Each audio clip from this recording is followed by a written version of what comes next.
Call the meeting, the Tullahoma Board of Mayor and Aldermen meeting for Monday, September the 28th.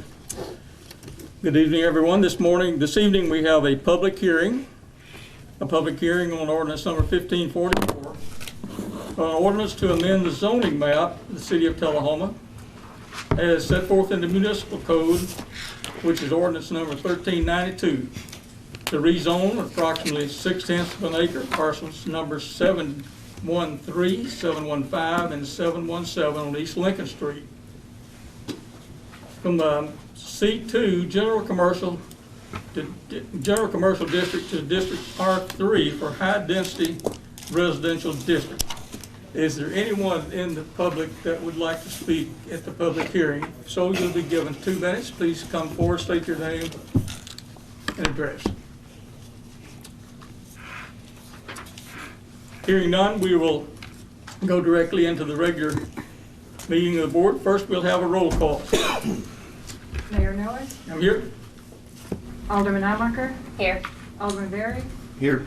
Alderman Blackwell? Here. Alderman Blanks? Here. Alderman Dunn? Here. Here we have a quorum of 6 members present. We'll have 7th one shortly. But first off, we'll invite Reverend Chevy Shields to do the invocation and then standing for the Pledge of Allegiance to Shields.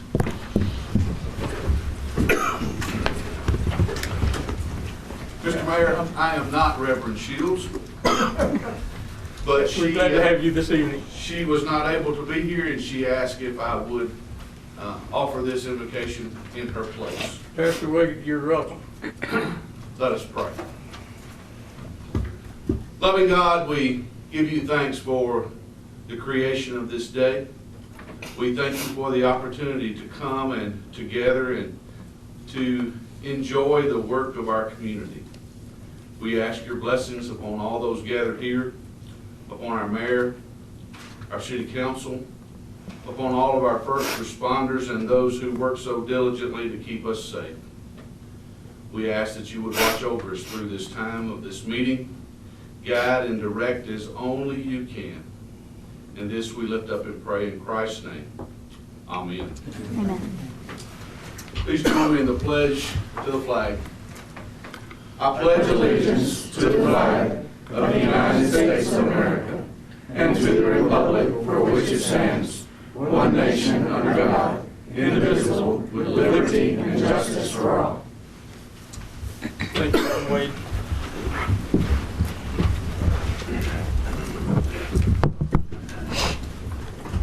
This evening, do we have any commendations or certificates for this meeting?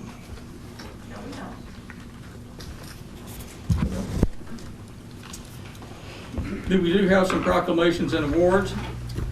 Have one for the Arts Council. I'd like to read that at this time.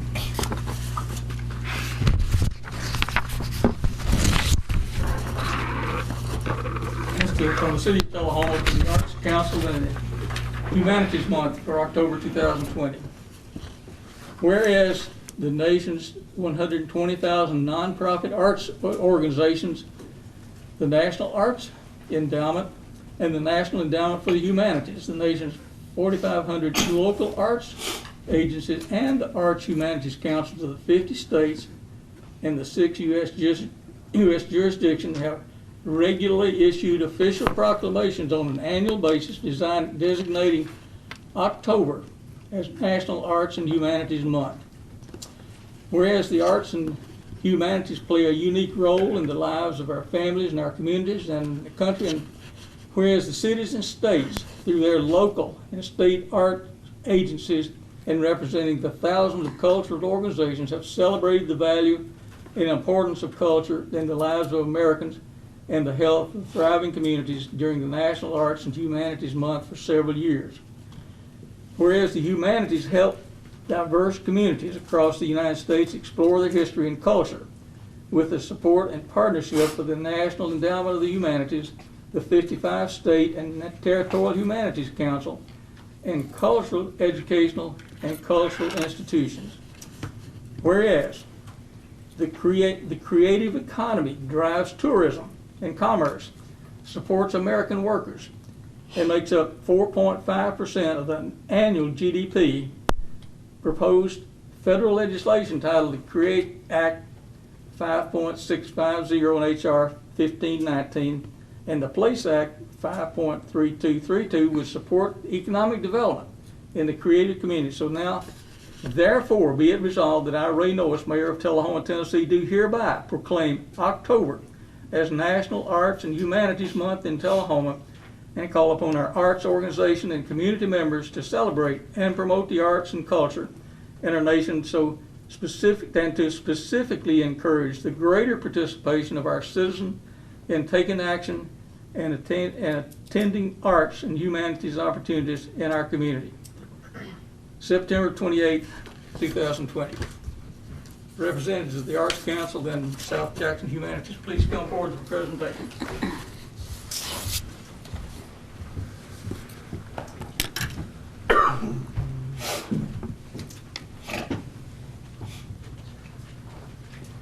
Congratulations, sir.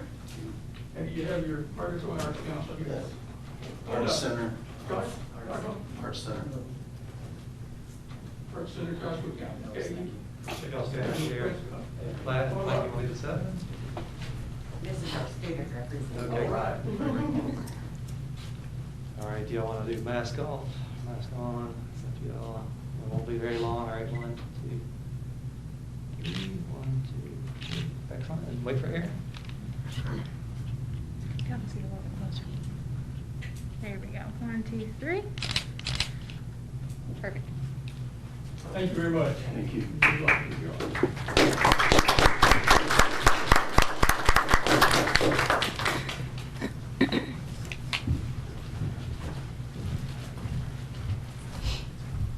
And we do have one more proclamation tonight, a very important proclamation to make.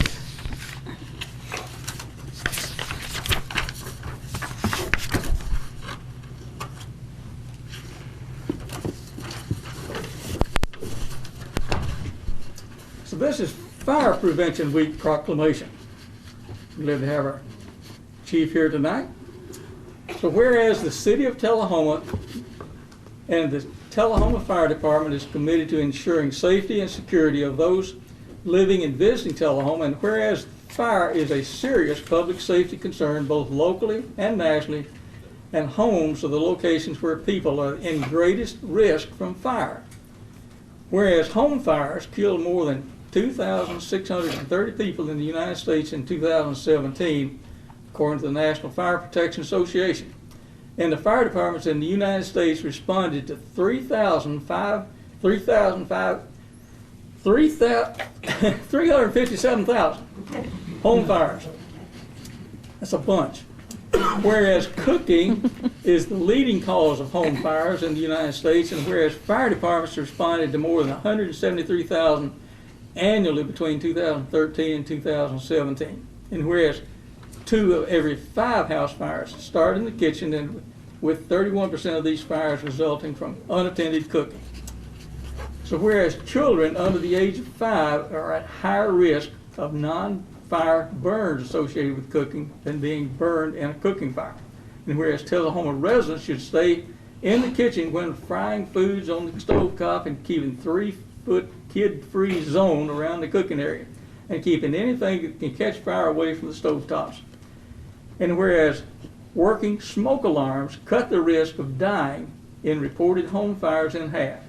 And whereas Tullahoma's fire department and first responders are dedicated to reducing the occurrence of home fires and home fire injuries through the protection and prevention education, and whereas Tullahoma's residents are responsive to public education measures and are able to take personal steps to ensure their safety from fire, especially in their homes.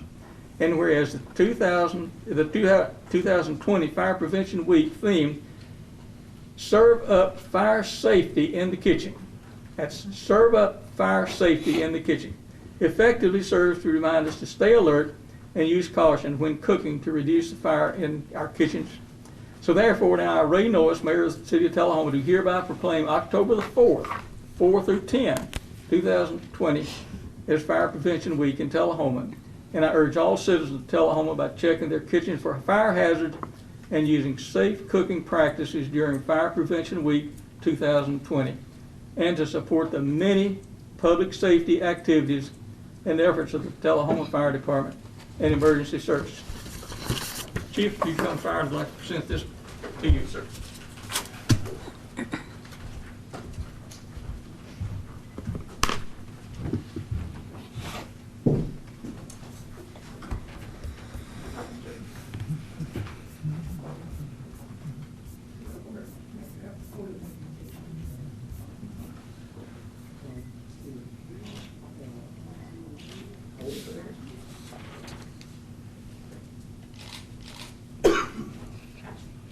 Chief, you're welcome to make some remarks.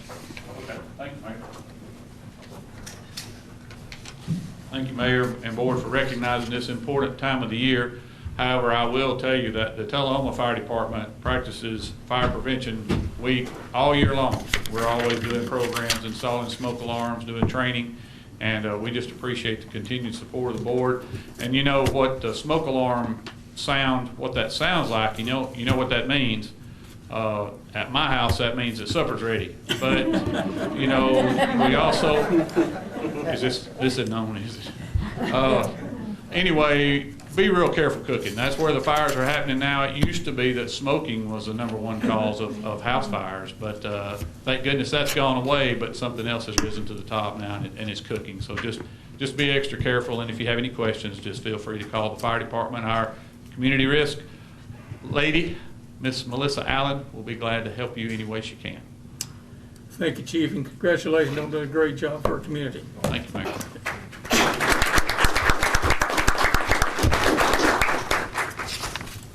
At this time, we have one of the most important things we're going to be doing this evening. We're going to have the swearing-in ceremony for our newest alderman. So, Judge Conley, would you ask Miss Chernobyl McGee to come forward to be sworn in as our newest alderman? If you would, please, young lady, raise your right hand and repeat after me.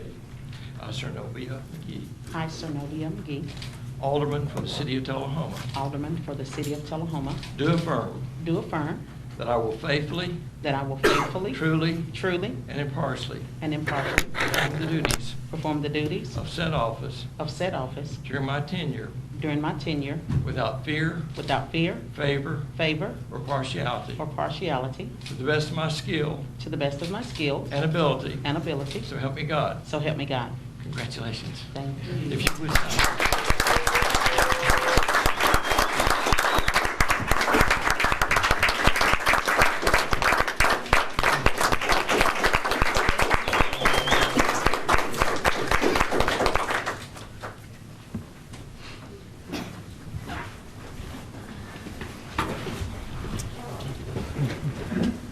Alderman McGee, you may take your seat at the podium at the dais.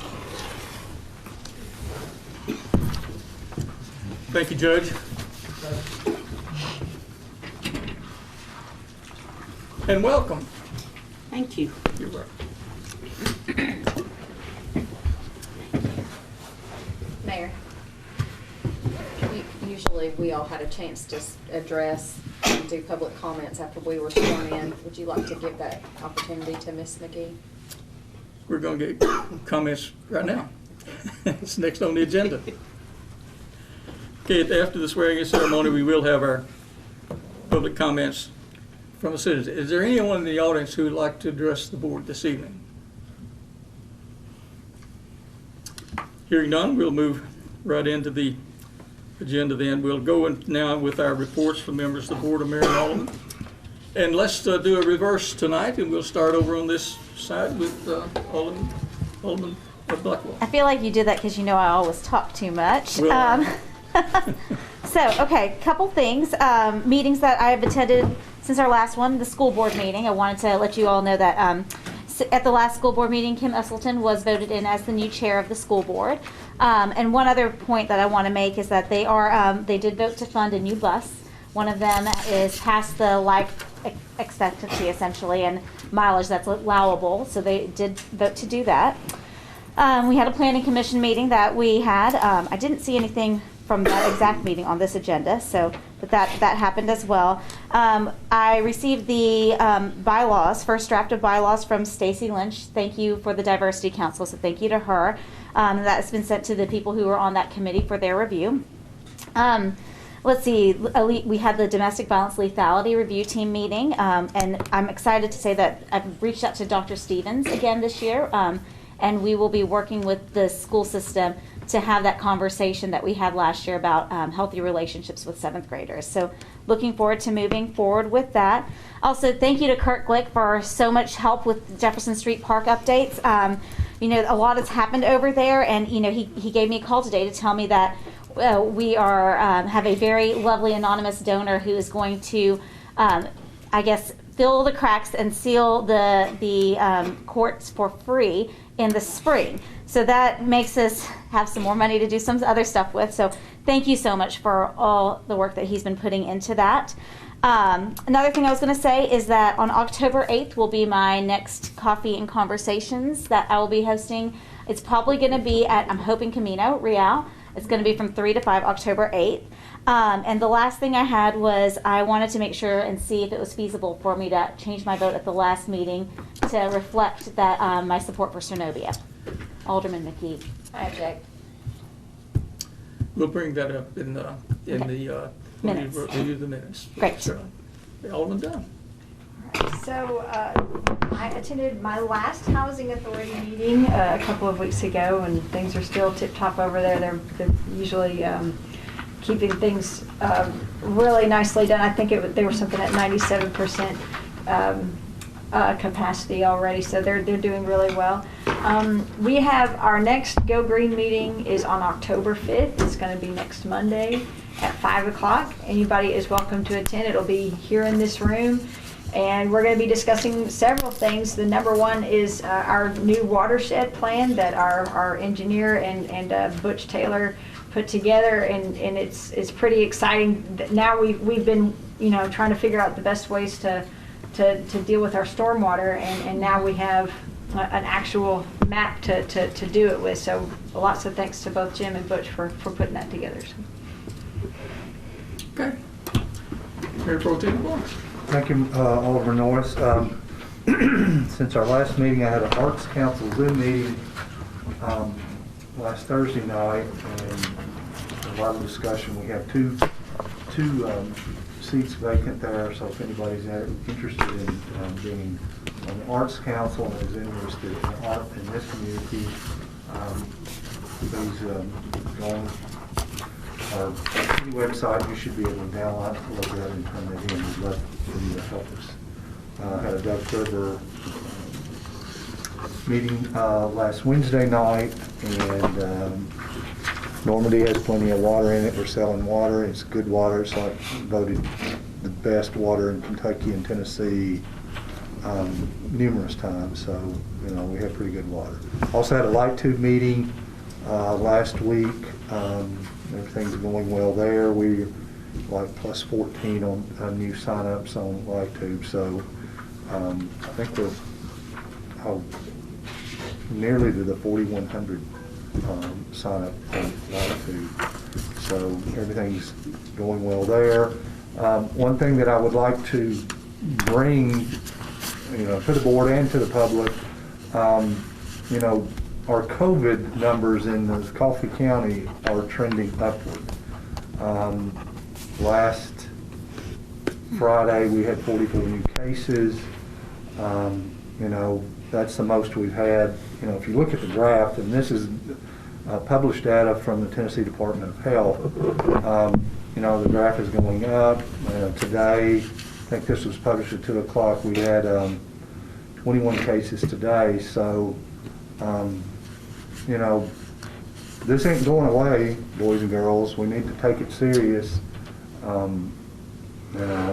We all, on this days, probably know somebody personally that has either had COVID or a family member that has had it. So it's important that we are diligent and wash our hands and do what we need to do from the recommendation of our governor and others in areas of authority.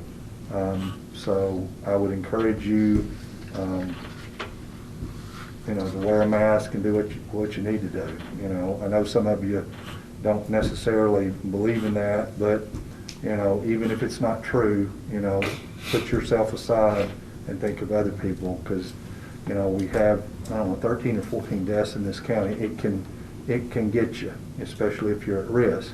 If you're young, not as much, but you can be a carrier to somebody that can be affected. So I'm going to get off my soapbox as Dr. Blanks and shop Tullahoma, and that's all I have, Mayor. Thank you.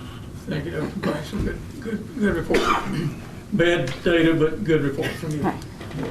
Ms. McGee, you've gotten the drill of the gist of things that are going around. So every week we tend to give a report on activity we've been involved in for the past couple of weeks. So anything that you'd care to share with us?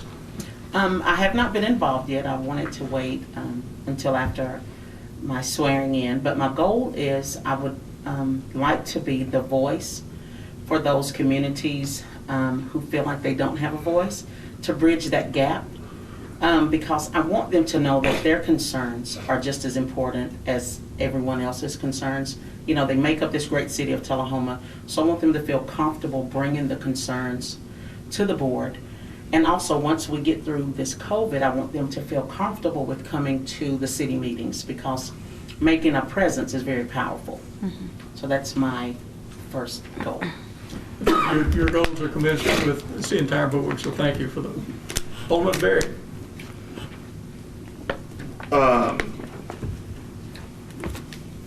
Man, Mayor knows I drew a blank here. I drew a blank. The consolidated, the 911 center, I meant to talk about this last time. We had a study session over some stuff up there.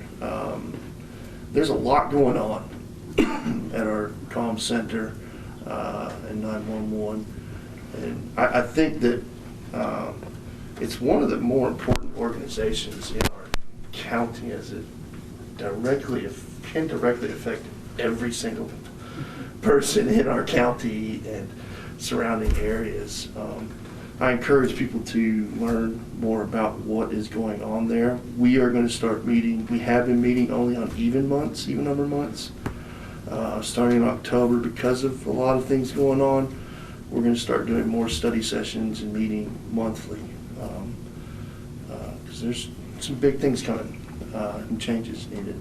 The other two, there's not much going on the other two committees that I'm on. I do have a meeting with the Sports Council next, I think, October 24th. Aside from that, I've been coaching youth flag football, guys, and it has it's kindergarten through through third grade, so 5 through this tall. And Robert E. Lee, those teams were split into two, so I've been spending time at practices and games. We had our second game, and I joined a bowling league, so there you go. And I like long walks on the beach. Wow. Sounds like you're doing fun things. Alderman Almacher. Okay, so at the last meeting, it was kind of my first meeting, I was a little bit nervous. So I didn't really give a really good update of kind of what I had been doing, and I listened to what you all had said. So I'm going to kind of go back and tell you what I've done over the last month. My first week in office, second day in office actually, I went to one of Ms. Moody's staff meetings, and I got to meet all the department heads. And I'm going to have to, give her some props on that. I really liked the way that she conducted that meeting, and everybody knows that I'm going to be the first one to be critical of anybody or anything. So when I see somebody do something good, I want to also make sure that I say, hey, I really like how you're handling that. And so if any of you aldermen have a chance to catch one of those meetings, or mayor, I will tell you that it did show me a little bit of how things are being run on a day-to-day basis, and gave me some insight onto some of the good work that Ms. Moody is doing. With that said, I am a big proponent of transparency and accountability. And I do think that it's important that we are transparent in the day-to-day operations, and we are transparent as aldermen, and that the complaints are transparent, and that the people understand that we work for you, and that we're doing everything that we can to support Ms. Moody and to support our department heads in doing what they need to do. So with that said, I've had a couple of meetings, one with yourself and Ms. Moody, one with Ms. Moody, and one with Mr. Worsham over the past several weeks to talk about evaluations. Not necessarily our department head evaluations, those are being done on a yearly basis, but evaluations for our city administrator and our evaluations also for Mr. Worsham, our city attorney. I feel like it's a good measurement tool to also give them some accolades and to say, hey, here's what you're doing right, keep up the good work, and here's where we think that you should improve upon. I've spoke to the lady from MTAS about getting us some examples of those, so hopefully that'll be coming down the pipeline for us to discuss those in the future. I also had a meeting with some cool things. We looked at the overall plan for Johnson Lane and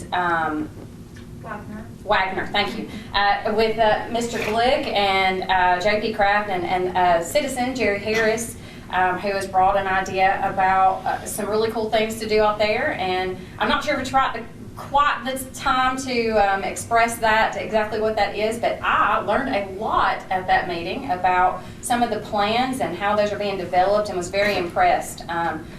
My response about the COVID situation, guys, is just do not let fear run your life. And I will agree with Mr. Blanks, COVID is not going away, just like the flu will never go away. COVID will never go away. It's got a 99.9% survival rates. And I want to encourage our city and our governor, as just a little bitty old alderman in Tullahoma, Tennessee, to follow the lead of South Dakota, Florida, and Mississippi, and deregulating some of this COVID stuff. We've got to move on. We've got to let our businesses move on. And, you know, with more testing comes higher numbers. So I wouldn't let that alarm our public too much. So that's all I have, Mr. Mayor. Thank you. Let me, first off, just pick up on COVID situation. Since our last meeting, I've had 4 personal friends that have been diagnosed positive with COVID. So it's touching home with a lot of people. I also attended the school board meeting last 2 weeks ago, and also the planning commission. So we had common interests there. Alderman Blackwell. Also did a Boy Scout session with a couple of young scouts who were doing their merit badge thing. We met here and talked about things with civic organizations and how government works primarily. So that was a good opportunity. But some of the things that I have been discussing with each of you as aldermen, the appointments for assignment, the appointments to various boards. So if you pass those down that way, Dr. Blanks, and if you pass those down that way, for the public, I'll just go down the list of where everyone will be serving this year. And these are not surprises to any of you because I have discussed them with each of you already. Alderman Blackwell has been serving on the Board of Education, and I'd like for you to continue on that board, Ms. Blackwell. Okay. And that's a pretty full assignment in that respect. Alderman Berry, I've got you've already mentioned your work on the Consolidated Communications Committee, and with that, I'd like for you to also continue on the Industrial Board. You've also mentioned the Sports Council, and by the way, I've been speaking with them as well about some activities that they want to do with youth sports in town. So thank you for continuing to work there. Ms. McGee, I've spoken with you about some activities that I think you will be interested in supporting. One's the Housing Authority. Thank you for serving in that respect. You also serve on the hospital as your admissions officer there.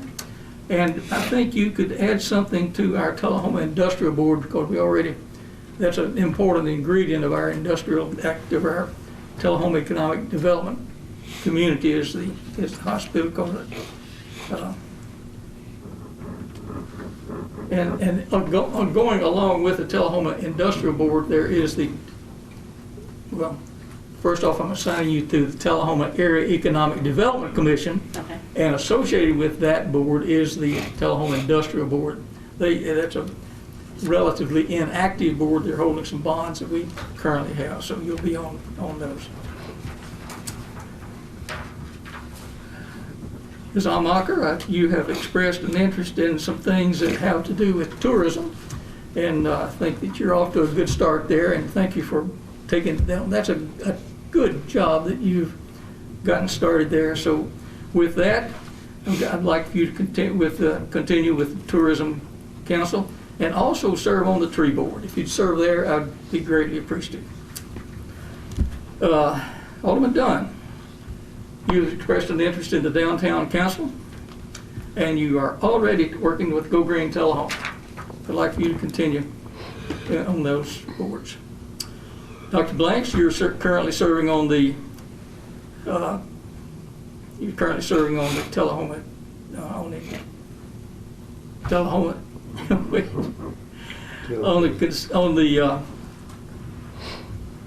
well, I'll find you here in a minute.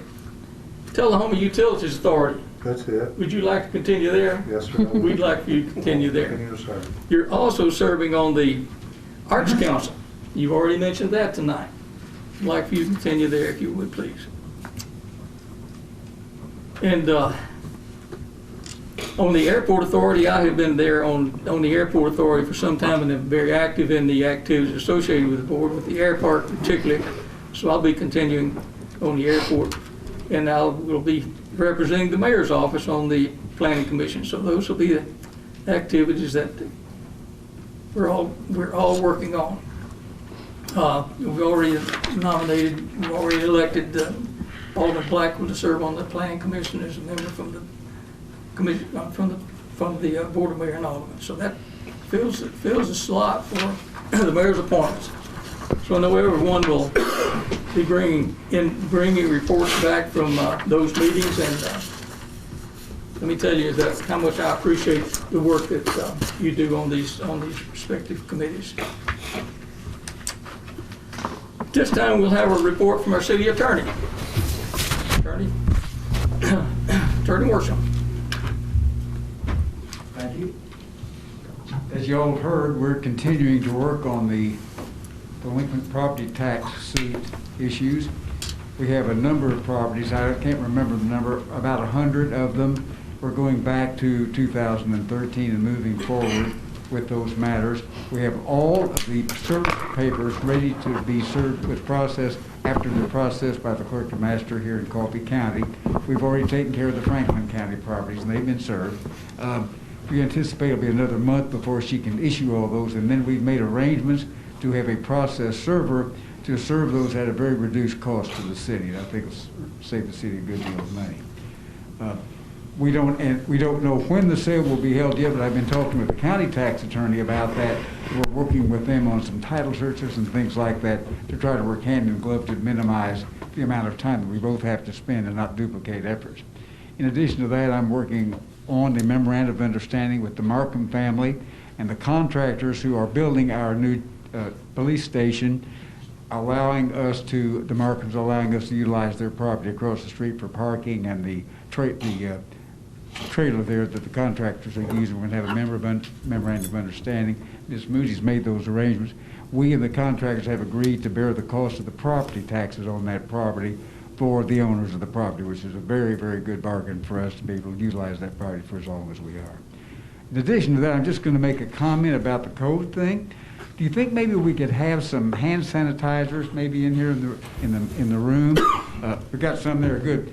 I still shake hands. I don't mean to, and I think a lot of people do. We're just so used to doing that. Might be a good idea if we had that, maybe some dispensers or something here for people in the crowd to have an opportunity to use that. Do y'all have any questions about anything? Thank you very much. Hand sanitizers there by Chief Williams. Okay, thank you. I'm going to get some right now. Thank you. Thank you, Attorney Worsham.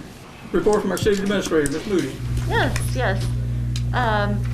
I wanted to share with the board that I received a very nice a handwritten thank you note on our behalf from Dr. Stevens and Tullahoma City Schools, thanking us for the use of the CD Stamps Community Center for the Distance Learning Center. I also wanted to share for the public at home and for you that may not know, we have an employee safety and wellness committee. And each year, one of the things that they do for us is coordinate a 6-week employee wellness challenge. And we're in that 6-week period right now. You'll frequently see a lot more employees stop by and visit our community centers and take kind of a renewed interest in their health and wellness. And I wanted to invite each of you, if you're available, we're going to have a group walk at 4:30 on October 1st, meeting at the trailhead next to the library on Collins Street.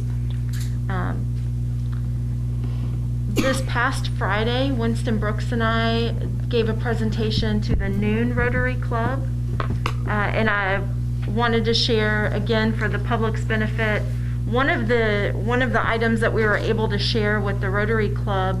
It was a general presentation, sort of state of the city. One of the things that we shared, though, was the financial status and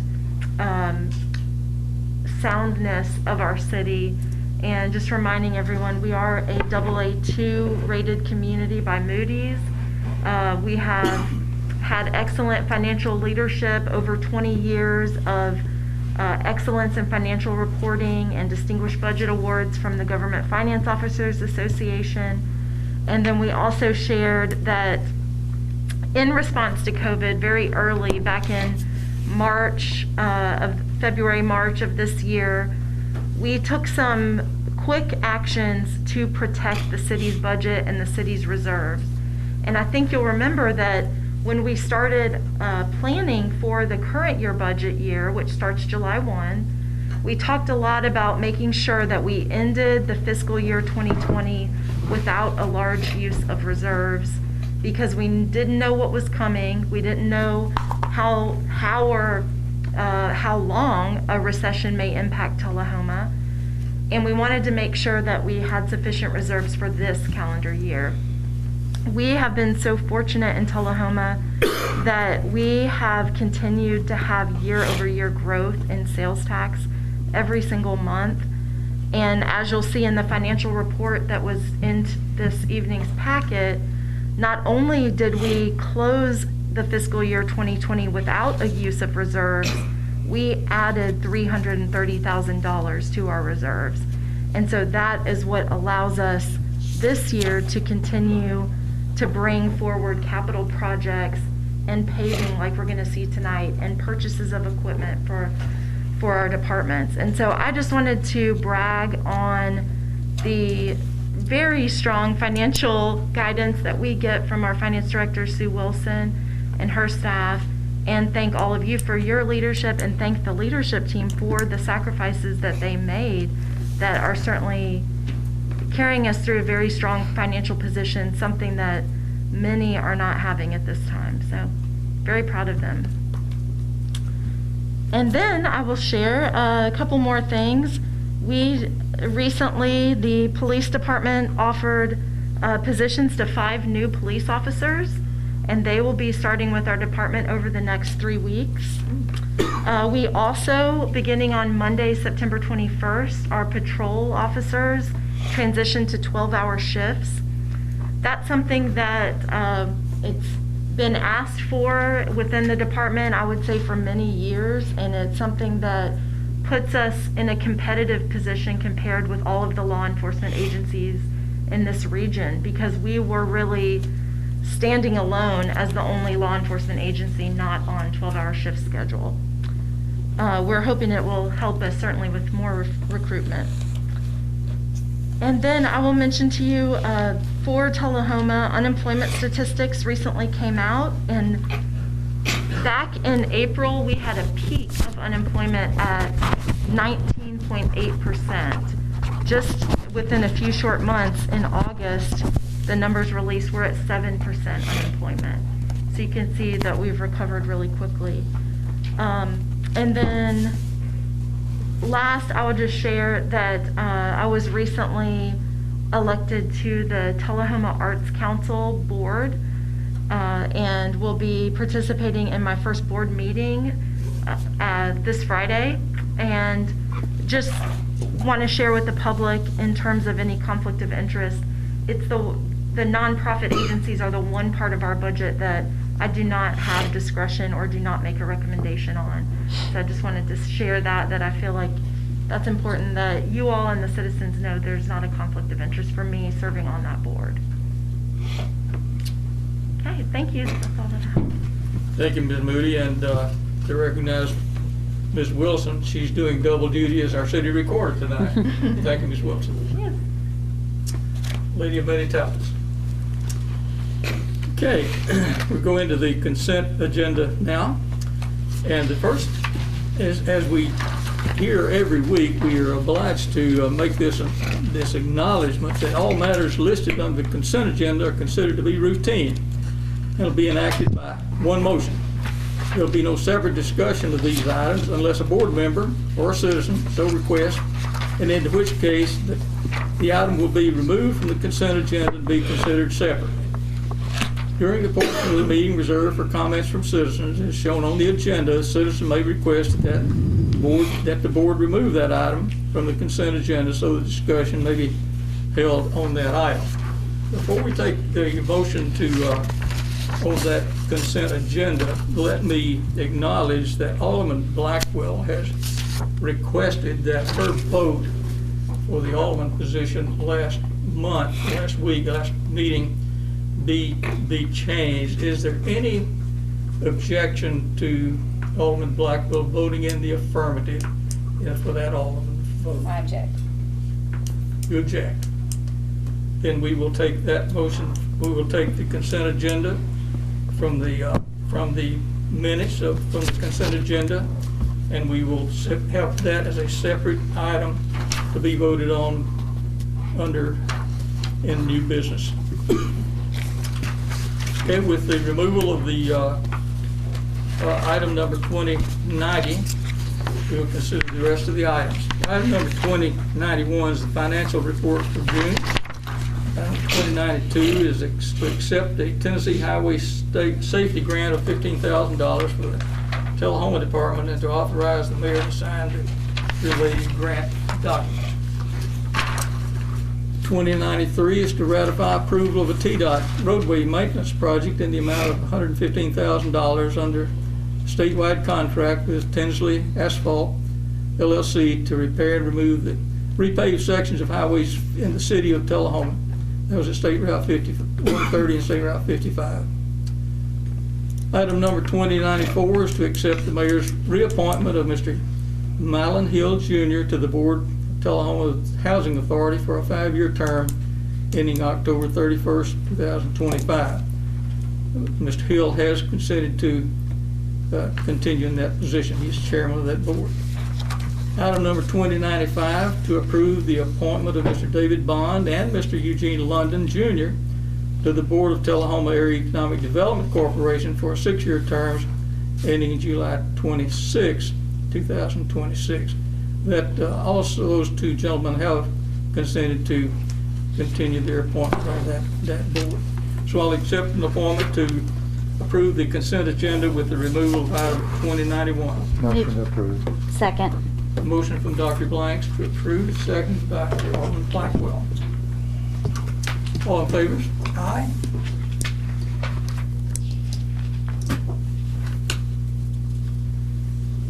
And we have a 7-0. Okay. Under old business, as we discussed in the public hearing earlier today on ordinance number 1544, we have an ordinance to amend the zoning map of Tullahoma, Tennessee as set forth in the municipal code, which is an ordinance 1392 to rezone an approximately 6/10 of an acre parcels at 713, 715, 717 on East Lincoln Street, and from the general C2 general commercial to district to R3 high density residential district. Is there a motion to approve? We have a motion to approve the rezoning ordinance. Is there a second? Second. Have a second to approve that rezoning ordinance. It's been for the planning commission. It's passed already on the first reading here. So all in favor, vote in affirmative. Passes 7-0. Under new business, item number 2096 is to approve an improvement project with Tullahoma Disc Golf Association and Tullahoma Sunrise Rotary Club to authorize the acceptance of community donations and in-kind services to support the addition of a new 9-hole course to the Sunrise Rotary Disc Golf Course. This is over by East Lincoln, and it's a very popular venue for those who play disc golf. This is you had it in your package, a more thorough discussion of this. So I'll accept the motion. Move to approve. Second. Okay, got a motion from Alderman Dunn, second from Alderman Blackwell. Is there any discussion? Mayor Noes. May I recognize our Parks Director, Kirk Glick, to tell the public a little bit more about this community project? Love to hear from our Parks Director, Mr. Glick. Love to talk about disc golf. Well, the disc golf course has become very popular in Tullahoma, and actually on several of the websites that talk about disc golf, national websites, it's rated very highly for all aspects of it, the playability, the difficulty, and the way it's maintained. So we're very proud of that, and we're real proud of the disc golf community in Tullahoma, that disc golf association that comes together to help us out a whole lot in maintaining the course and having activities and events at the course. And a very active group. There's a group of them, I've seen them that come out there and play golf about every day. But some of the days they come out with weed eaters and throw their disc around and weed eat as they go. So very big help to us in taking nice care of it, and they take pride in it. So they came to me and wanted to make some improvements to the course in addition, and we looked at it. I got the original course designer, H.B. Clark, down, and he came and looked at it and said it would work out well, what we planned to add 9 holes. So he has a little preliminary design, but he has some work to do on it. We're waiting for approval first to go all out, but the disc golf group has already raised enough funds to get him started and pay him, and they're going to work with the Sunrise Rotary Club to raise additional funds. And I think the Rotary Club has plans to apply for a district grant that will kind of double their money. So it's all coming together nicely. Very good, I appreciate that. I can tell you from, I know people who drive over 80 miles to come here on a regular basis to play our Rotary Disc Golf Course here in Tullahoma. Also, you might note that there's an arboretum there as well for many people who like to just walk the course and visit the arboretum that we have. Yeah, that kind of makes it the arboretum accessible. The way the course is maintained and the fairways of the course makes it all the trees that are labeled out there very accessible to get to and walk and see what it's all about there. Very good. Any questions for? It's my understanding, right, that we've talked about the maintenance. There's no additional maintenance to this, right? It'll be slightly different. We're already taking the area, we're already taking care of the area as a whole, and where the additional 9 holes will be built, there are some kind of walking trails out in that area that we are currently maintaining. So we may widen them out a little bit, so it'll be slightly more to maintain, but not much. And with the help of the disc golf people, and we get them up in that area as well, they'll help us out. Makes it worth maintaining since we're already doing it. Yeah, it is. It will be negligible, the amount of effort additional to us. Awesome. Great work on this. Thank you. Thank you. Mr. Glick, on Palmaka, this is another tourism activity that we have in Tullahoma that's we're quite proud of. Is there any further discussion? We have a motion and a second. All in favor, please vote in the affirmative. 6-1. Can I change my vote? supposed to be. If you can have that vote be recorded, we think we can do that. Thank you. Vote again. Kurt, that was a good one. Thank you. I wondered about that. What's your problem? Need my eyes checked. Very, very good. I know a guy. Item number 2097 is to approve the list of streets for fall paving. On page 77 of your handout, you saw the agenda for street paving that's going to plan for this fall. Before there's any discussion on this, I'll get a motion on the table a motion to approve this list of street paving. Move to approve. Second. Second by Dunn, second by Baydog, Dunn, approved, second by all the blanks. Okay, on 76, you see the list of streets that are proposed for paving. And it's my understanding that this agenda item is for the $245,000, which normally we put about $250,000 into street paving for the fall. I think Ms. Moody will have another agenda item. We'll be discussing some additions to that. But for the street paving we are currently voting on, that's what's been repaved. Yes, I have had some questions from residents about other streets, but there is an agenda for deciding which streets get approved for repaving. And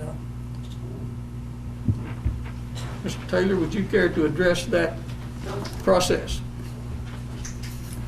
If I could, Mayor, with the board, I wanted to share some of my intention. These next three items on your agenda are somewhat interdependent.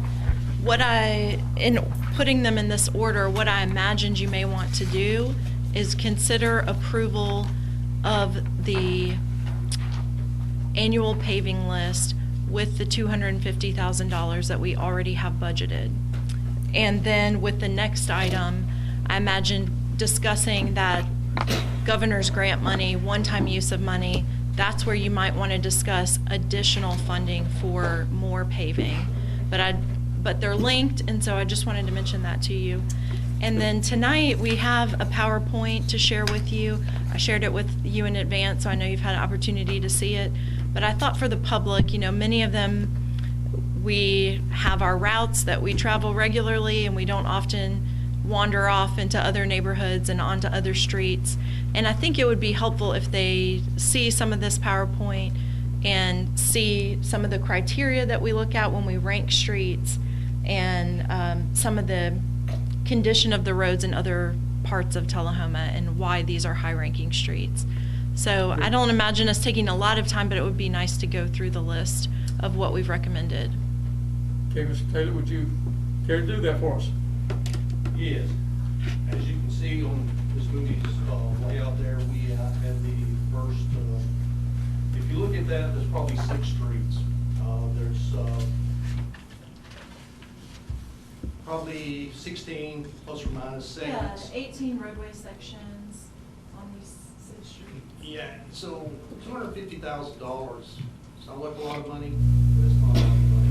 Hey, so if you put that into, you can look at it 2 ways. You can do it in streets, sections of streets. You can do it in other ways. You can do it street miles, lane miles, but still, $250,000 is $250,000. We make it work the best we can. As you can see up on the screen there, as I said, there's about 18 road sections along 6 streets, Sharondale, Cowan, Collins Street, North Anderson, Wiseman, and Huntington Place. If you guys have had time to look at that, go out and look at these streets, you'll see the condition they're in. They definitely all need work. Some folks think their streets are more important than others. Certainly understand that. We have a ranking system that we use to go through and rank the streets. We're currently re-ranking the streets now. I would say we're probably 1/3 of the way through that at this time. It's a lengthy process to rank the streets.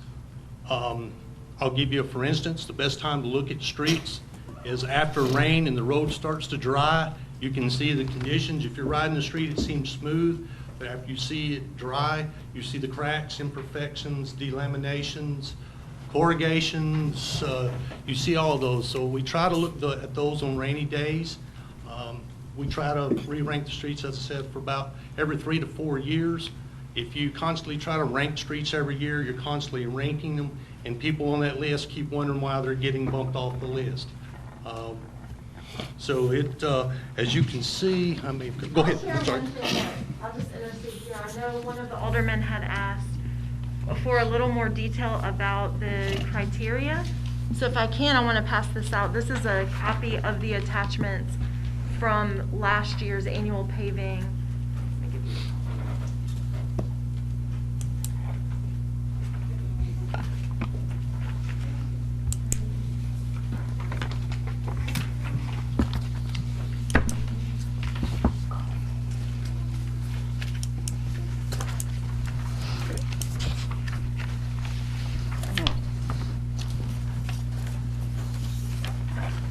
And so this was a question that I received today. We weren't anticipating it, and that's why it's not in your packet. But if you look at page 3, this is an example from the spreadsheet and from the program where the ranking score is created. And so some of the criteria, you see at the top, length, width, number of lanes, material cost, an estimate on the tons of materials needed, and that's how we arrive at an estimated probable cost for the repairs.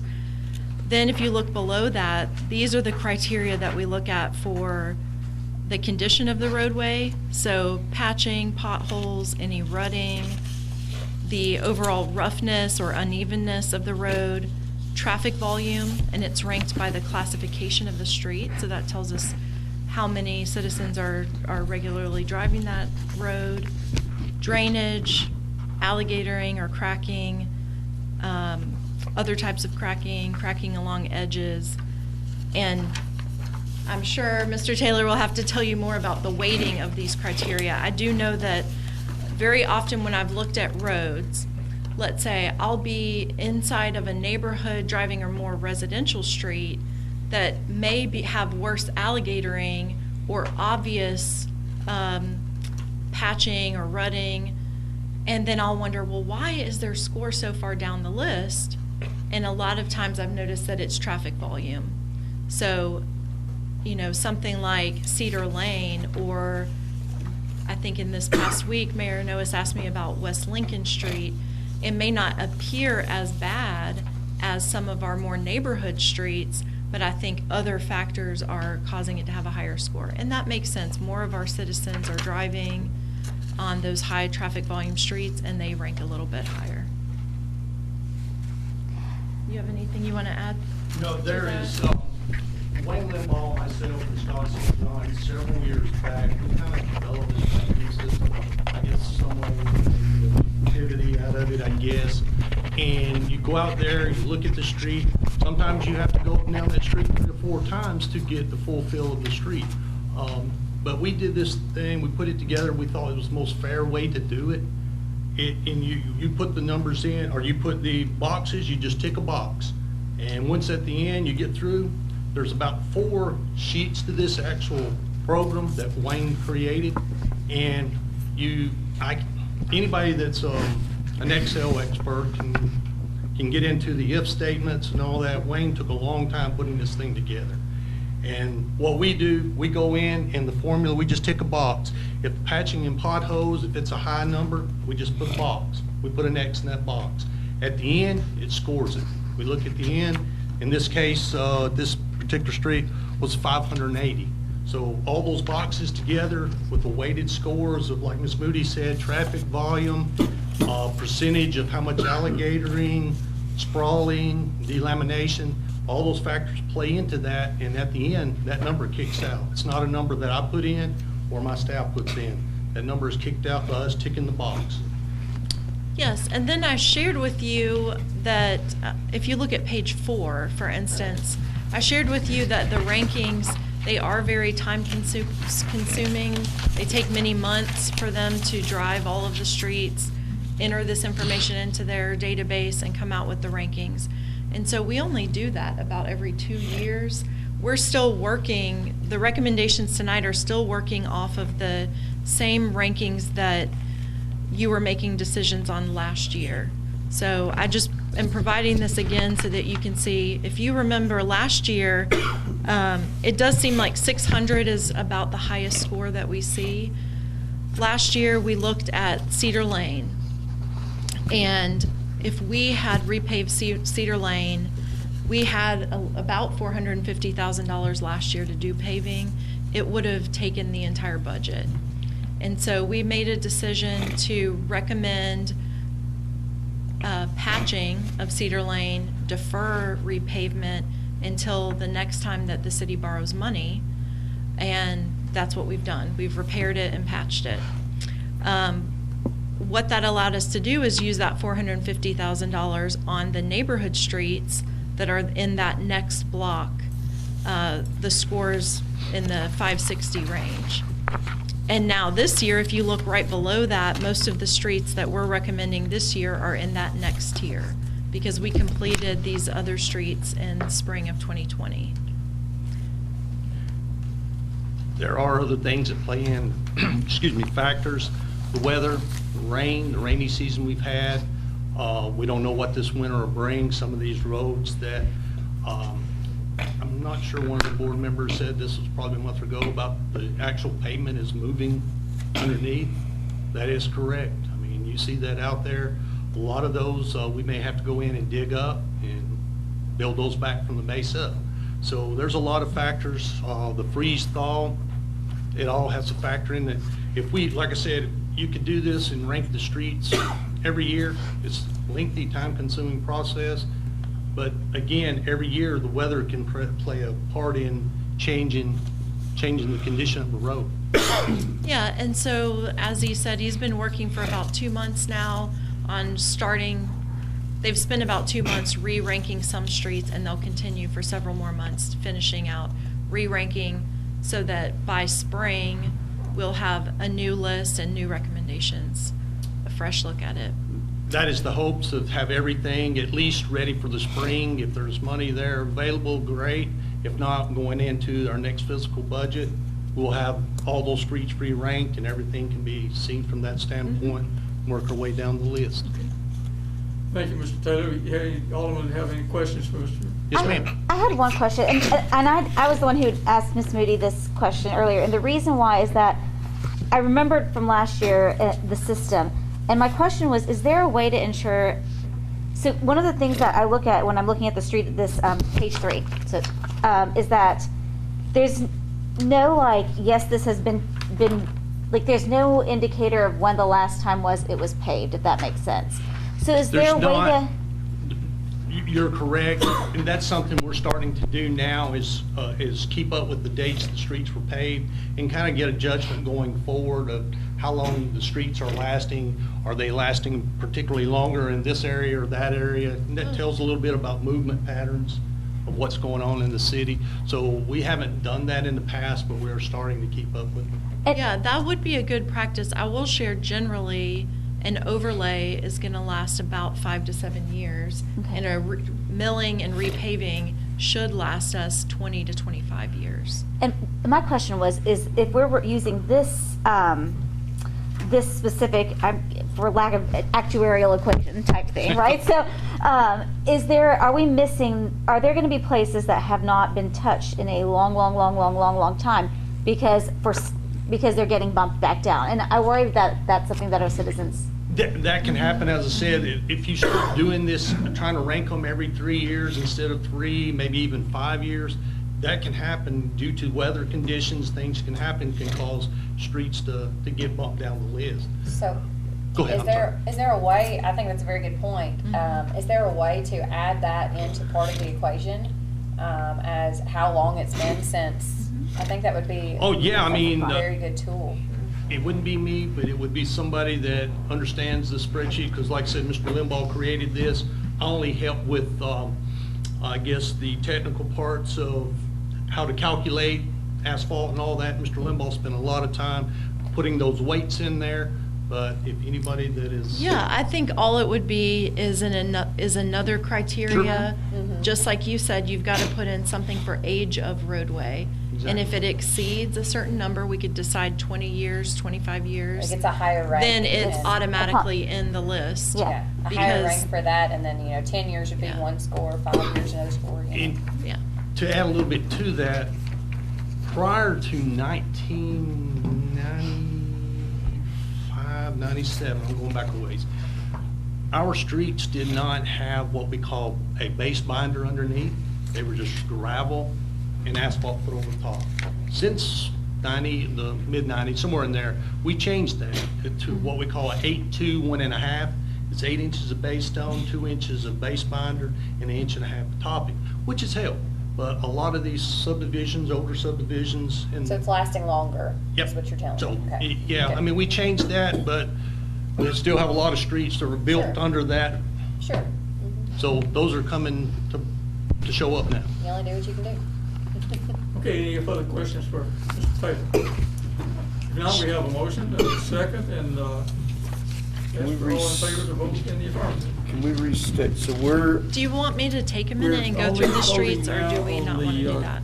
What's on page 77 on the $250,000, and that, the rest of it comes up under the next agenda item, I believe. Are these the streets that we're voting on?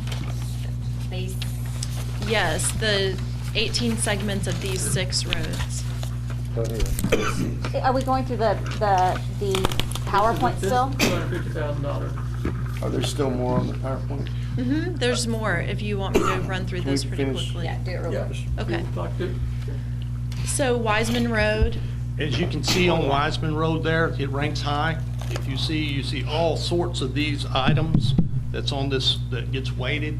You got delamination, you've got alligatoring, you've got rutting, sprawling. I mean, I couldn't take pictures of all the whole street, but it'd be lengthy.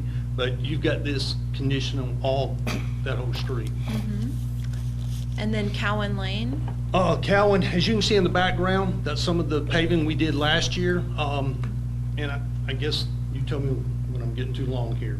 If we back up a ways, several years back, we presented a packet to the board. Most of you guys probably weren't here at the time, Alderman Blanks maybe. They had subdivisions, had a group of subdivisions in there that we were trying to pave as we go forward. In that group that we had, I think out of probably 6 subdivisions, maybe 7, 3 got the money to get paid. But, I'm sure you've received calls because I've received calls about Sharondale. We paved Sharondale Drive, and we're coming back now and finishing the subdivision. We didn't have enough funding in one round of paving to pave the entire subdivision, and so we're coming back with the next Sharondale was phase. one of those that was in that little booklet that Wayne Limbaugh and myself put together, and that's been several years back, so we're just now getting to that point. That is Cowan Lane. It's in Sharondale. These are short little sections in between. As you can see, delaminating and potholing, alligatoring. You see all the above right there in that particular slide. Yep. And then finishing Sharondale Drive itself, which is a loop. Okay, that's Huntington Place. As you can see, this is a subdivision that does not have base binder underneath it. It has topping. So you can see all the alligatoring, you see some delamination, you see all kinds of sprawling, longitudinal, transverse cracking. You can see it. So. Interesting. Okay, here's another Anderson Street. This is Anderson Street right at the intersection of Hogan, going north, I guess, if you will. As you can see, all the above is there, rutting, terrible rutting there. You see some of the mud actually coming back through the road there and the road edge. Another part of Anderson Street, another angle of seeing the rutting. South Collins, that's right down by the bank, down below the hill. See delamination, all the above. Okay. And then I'll just share, like I was saying, I think in the next agenda item, you're going to have some money to allocate. I've made a recommendation about allocating it, but I also wanted you to have this additional information. What I'm recommending is that we fund all of the streets mentioned with the $250,000 that's currently budgeted, and then allocate an additional $100,000 to paving to do this list of streets: Somerset Lane, Aldrin Street, and Country Club Drive. And then allocate another $38,000 for West Grundy Street. We paved West Grundy Street on the other side of Jackson, but now with the completion of the new police department headquarters, I think it was already somewhat deteriorating, but the construction traffic over top of it has really made it very noticeable. And as our new project is complete, it will look like a patch and probably show against a brand new parking lot, brand new building. So I thought if we could carve out a little bit of money to pave from where the current crosswalk is down the hill to the start of the bridge, $38,000 should be a good number to get that done. I believe so. Yeah. I think that background gives you a good handle on both these items. And next item is 2098, and it goes to, first off, we'll be voting on 2097 for the $250,000. That's what we have a motion on the floor for it at this point in time, and a motion that's been seconded. Any further discussion? Not all vote affirmative.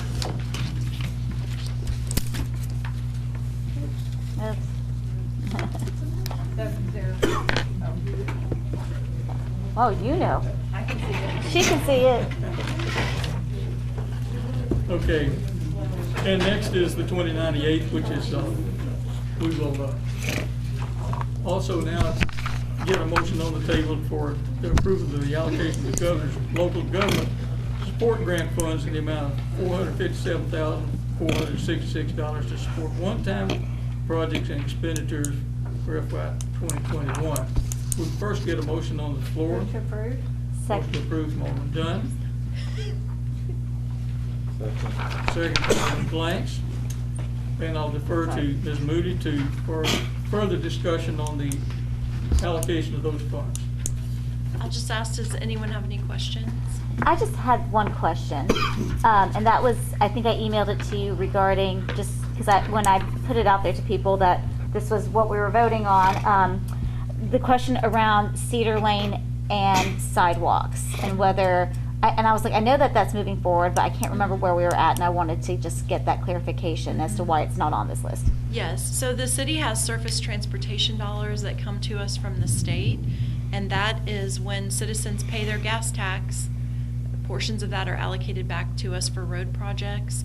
I didn't include those TDOT road projects on this list, but that project is still underway. It's either in NEPA or design phase. Okay, so NEPA is the environmental review phase, and typically can take up to 2 years. We're 1 year into that process. Is that NEPA? Yes. Okay. Make sure you Kind of don't like- have bats or smell bars. Yes. Okay, great. That was, Be that effective. was my question. That's correct. You've seen the list of the projects that Ms. Moody has, how the allocation of those dollars from the state. We have a motion and a second. Is there any further discussion on that? Yeah, I have some. Not? I do. I have some. Oh, excuse me. First one's just kind of a silly question. I love seeing the digital radios in here because they're coming up. And sorry, Chief. Why is fire 20 and TPD 10? Well, good question.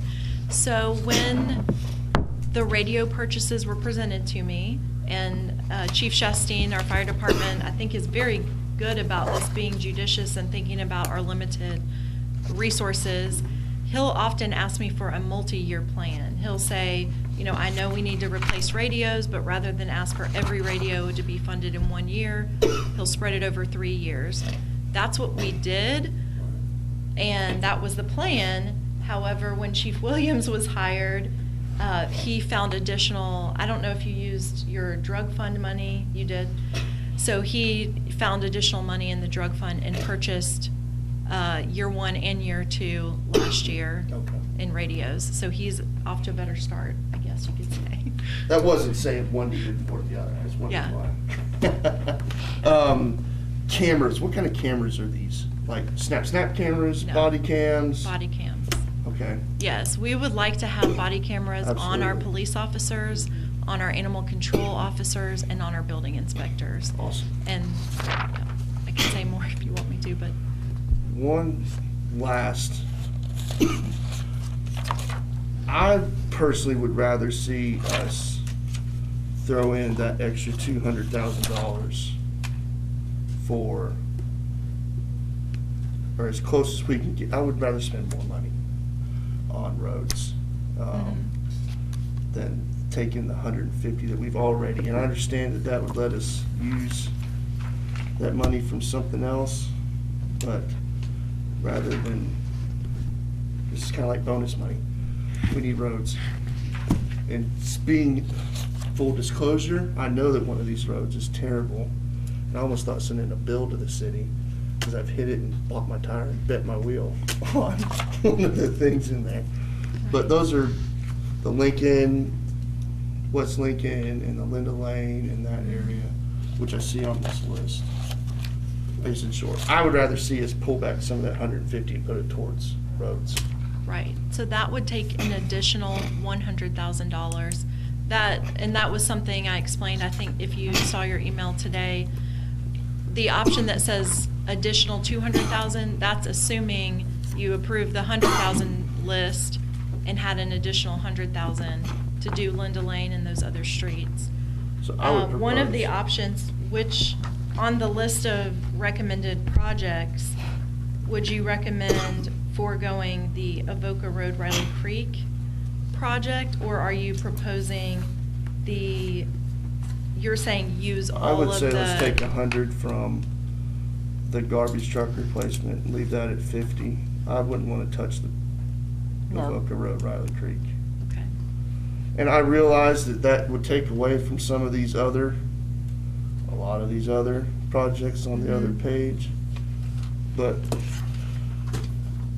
like Butch kind of said, he only can work with what he's got. And I know that some of the equipment in there, but man, we really, $250,000, even with the extra 100,000 for roads just isn't cutting it. Okay. That would be good to have some more discussion, everyone. How are we, okay, I need a little more information on the garbage truck replacement. If I could hear from. Sure. Did we recognize Butch? Yeah, that's something I didn't provide, Butch, was anything about how many garbage trucks you have, the age of them, any of that? We have 6 frontline garbage trucks. 2 residential automated, you see the arm picks up the residential cans. We have 2 commercial trucks, they do double duty. They do recycle, cardboard, they also do commercial garbage pickup. So if we have to just about replace a garbage truck every other year. The lifespan of those, especially the residential trucks, they're not long. We probably dump 1,250 plus or minus cans a day per each truck. So we're looking at about 3,000. If you count that double, that's 6,000 up and downs with that truck. So yeah, I mean, they're not cheap, and the residentials definitely don't last long. Our rear loading trucks that you see for cardboard, they last a little bit longer. They don't have all the moving parts that the other trucks. You get into our dumpster trucks, you see the arms that pick up the big green dumpsters, up and down, up and down. So they just don't last.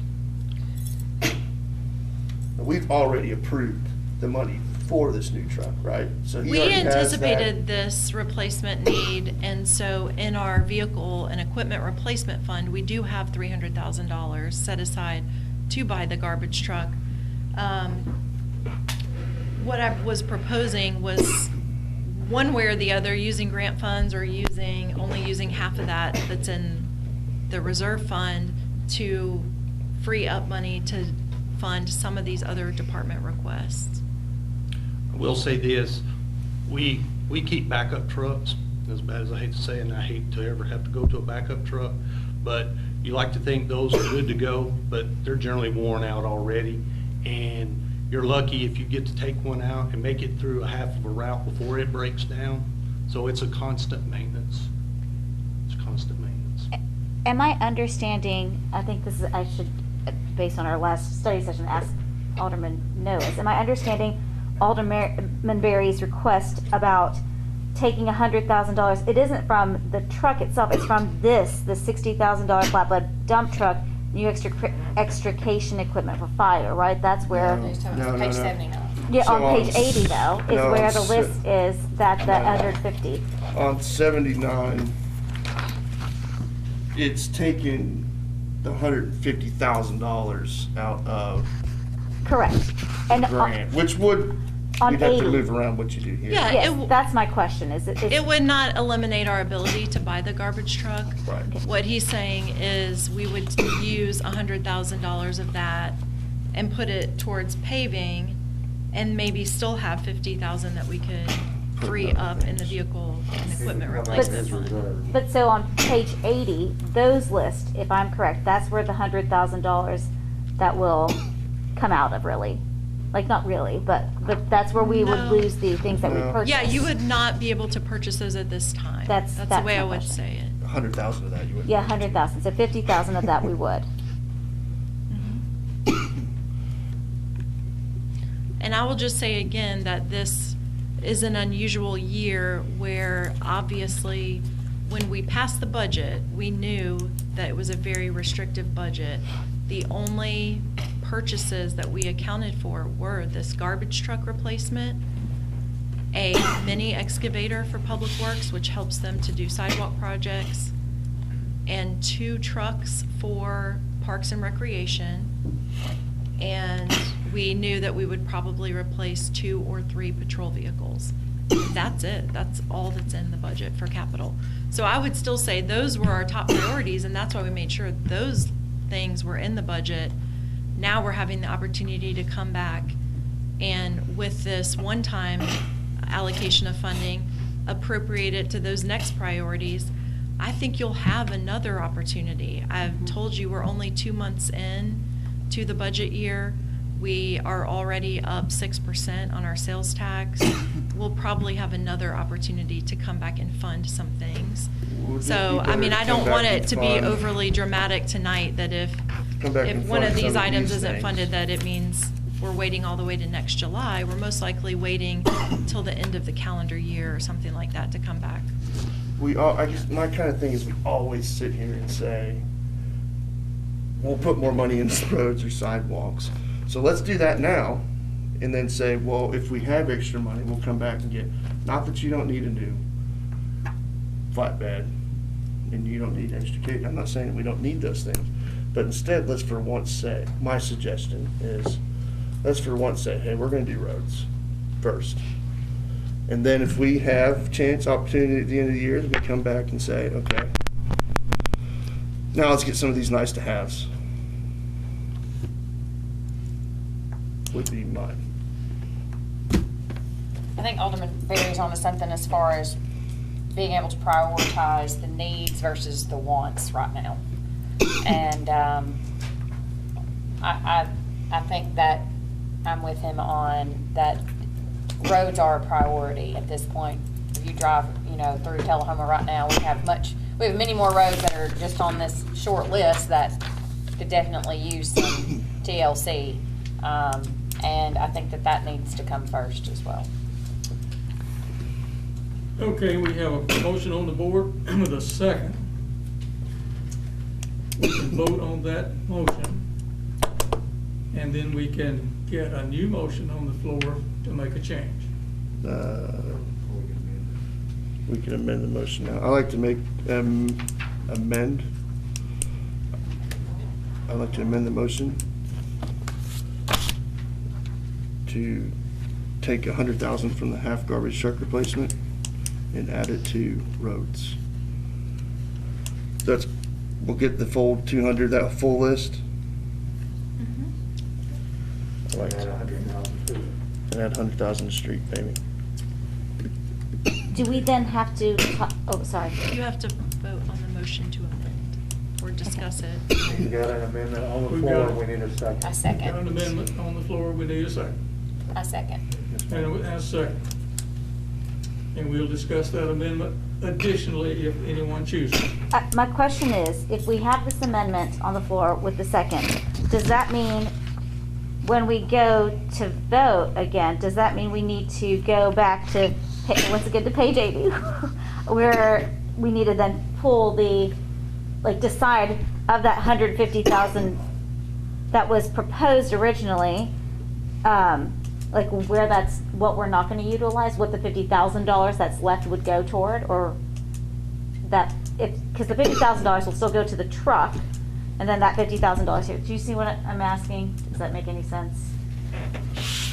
The $100,000 out of that line item will go to the road repair and $50,000 to go to the garbage truck. And then that extra $50,000 on page 80 then, that's still left over, right? So would we have to then discuss where that $50,000 goes? I don't think this tells us that. These are just ideas, right? Those are my recommendations Yeah. for what we do with the 150. If you tell me that there's only 50, then I would just come with a new recommendation. You just come with the new Yeah. recommendation. We don't have to figure that out now. Yes. Okay. Okay, with that discussion, we can vote on the amendment at this point.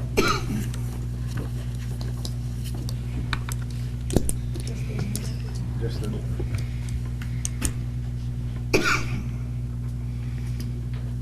Vote on the amendment is 4 in favor of the amendment and 3 against the amendment. So the amendment passes. I don't think The I amended motion. I don't think I understood that one then. Sorry, can I amend mine to the green? Because I thought that I was voting, does that make sense? Like I thought I was voting not no for the Daniel's amendment is to take $100,000 off of that extra money and put that towards extra roads. Okay. That'll leave 50 for Miss Moody to decide how she wants to allocate the rest of it towards a flatbed dump truck, new extrication equipment, or whatever. Okay, I think I misunderstood, but that's fine. You misunderstood? Yes. Do you wish to change your vote? To agree, yes, please. You do wish to change your Yes. vote? We'll have a revote with Alderman Onwalker. Sorry about that. Excuse me, Alderman Blanks. Alderman Blackwell wishes to revote. Okay, all in favor? Yes, or opposed? Okay, that makes more sense. So it's now 5 in favor and 2 against, so the amendment passes. The amended motion passes with those changes. Okay. Okay. Moving right along. Item number 2099, to approve the purchase and replacement of 1 garbage truck. I make a motion to approve. Second. We have a motion to approve. Second. And a second. Any further discussion on that issue? No. Let's all vote to, for and is against, vote. 7-0 in favor. Is there any other new business to come before the board this evening? The minutes. We do have the amendment. Motion to adjourn. Consent, the minutes from the previous meeting.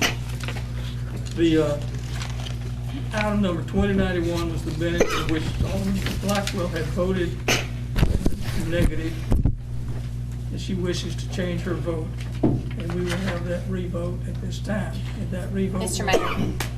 Mayor, I'm going to object to a revote. In our Robert's Rules meeting earlier today, if any person objected to that, then that cannot be changed. It is on the record, and it cannot be revoted on just to change her vote. Then I guess, but did she say that I could put in a letter? Put a letter. You could put a letter. Okay. You can put in a Yes. And I can do that. Yeah, that'd be the correct way to do that. But you do need to adopt the minutes. Yes. Is there any other new business? Make a motion to adopt the. We have, I'll entertain a motion to adjourn. We gotta adopt We it. have to approve the minutes still. We gotta approve the minutes. Yeah, you Make a removed the motion. minutes from the We've got consent to do the agenda, so you consent still need to. agenda. Thank you for keeping me straight, all of you. Okay, all in favor of the consent agenda with the item on number 1 that was excluded, please vote at this time. He said with the one that was excluded. Didn't we already vote on the consent agenda? We already You voted, so we did, you're just need to do voting on the. item 20. Just the Yeah, item. we just need to Just the vote item. on. The minutes. I make a motion to approve item 2090. Second. A second. Late.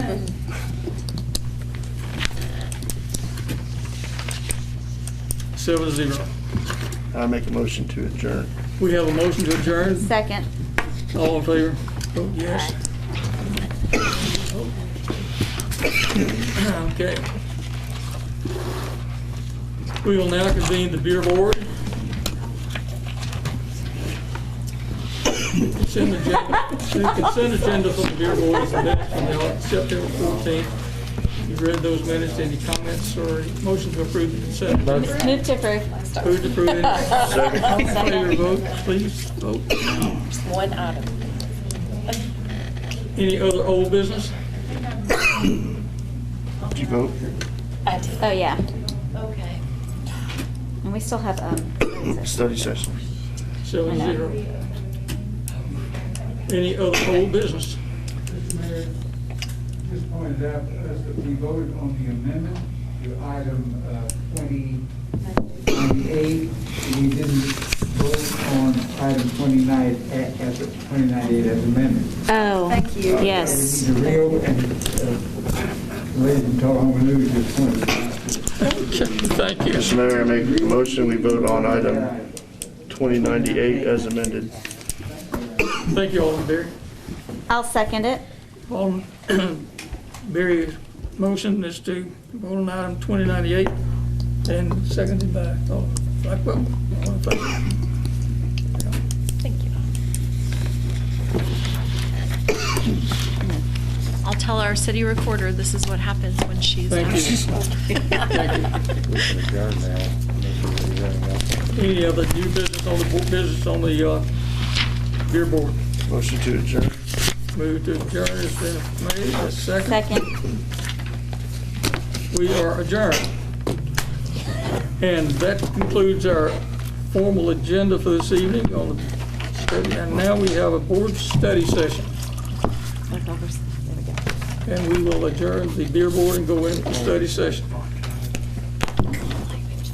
The study session is, we've designated the study session to only cover one topic, and that's the discussion on the Wall Street Alley and the proposed lease.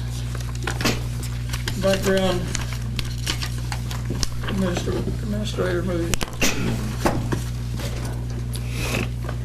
Well, before we begin, if you would like, our city attorney can give kind of a status report on where we are with the lease negotiations. If you would, please.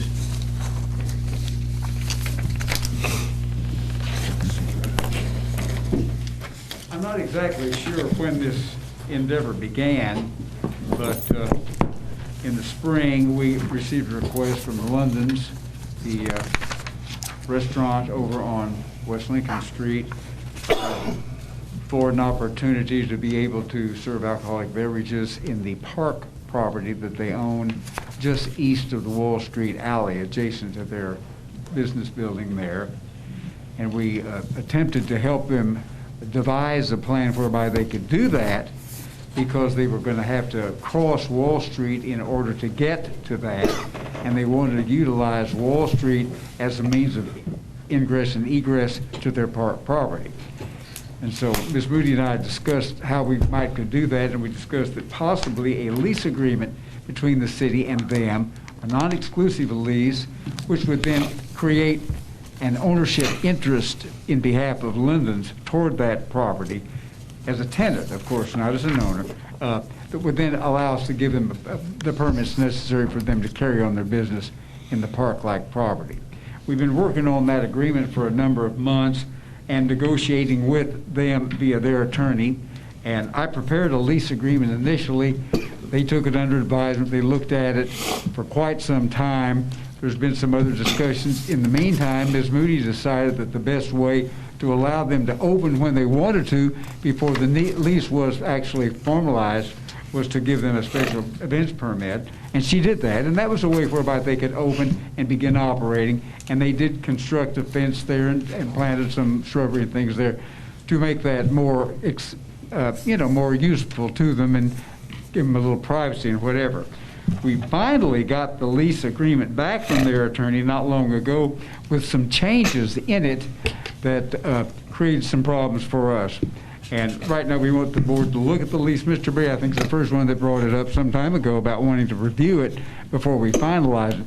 At this point, I think we're at a point where we want to decide, do we want to even move forward with this agreement or not, because there have been some problems that have arisen that Ms. Moody will relate to you in just a moment about how they have operated there under this special events permit that they've been operating under for several months now. So I think we need to make sure that what they do there and the operation that they conduct there is compatible with our downtown area and the other business owners in the downtown area that can be impacted by that, as well as pedestrians using Wall Street and other things like that. We put provisions in the lease agreement allowing for pedestrian traffic, allowing for emergency vehicles and things of that nature, but in order to control crowds, they found they needed to utilize temporary barriers in order to be able to check the people coming in and out, check the ideas and things like that. Well, that's creating problems, I understand, for people that also want to use that alley just for the purpose of using an alley for transportation purposes. So that's where we are now. The lease agreement I think you have in your packet there to review is rather complicated. It's kind of a typical lease agreement when you're leasing property. Mr. Bell eliminated 2 or 3 things in his suggested revision of it that weren't material. A couple of them are. Ms. Almacher and I have talked about it.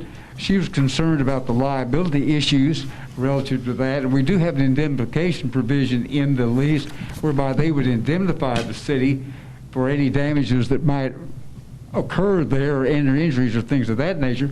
But we didn't have an insurance provision in there. After we talked, I thought we should have an insurance provision in there requiring them to provide insurance to fund that indemnification for us. And that's not been resolved yet because we're now at a point where we've received from them their requested changes for the lease, and we're not ready to finalize that yet until this board looks at it to see what we want to do. But Ms. Moody wants to discuss with you the problems that have arisen and her ideas about how we might want to address this. Sarah? Thank you. I think I would just add that my primary reason for putting this on, or requesting that we have this study session, is that I've had a number of conversations with many of you individually about this issue, and I think everyone in our conversations brings a little bit of a different perspective or experience to the conversation, that it would be helpful if we all hear one another and our thoughts about it. There also seemed to be, when I started the negotiation and started working with London's and Mr. Keller, there was a clear consensus among the board members that we work with him on this vision that he has for improving the green space and for possibly using the alley as a part of that green space, making it contiguous. Over time, I feel like I'm not so sure anymore where the consensus of the board is, and so that would be helpful tonight if I hear, for instance, if there is a philosophical change that has happened where you are just opposed to the idea of closing the alley at all. That would be important for me to know.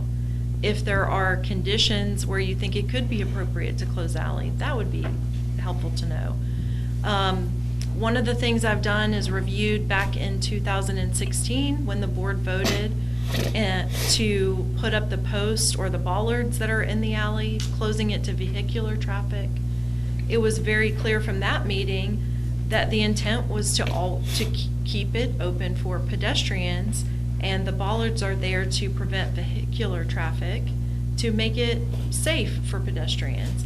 So I think we have a recognition that there's a reason and a demand for pedestrians to be in that space, and we want to make it as safe as possible.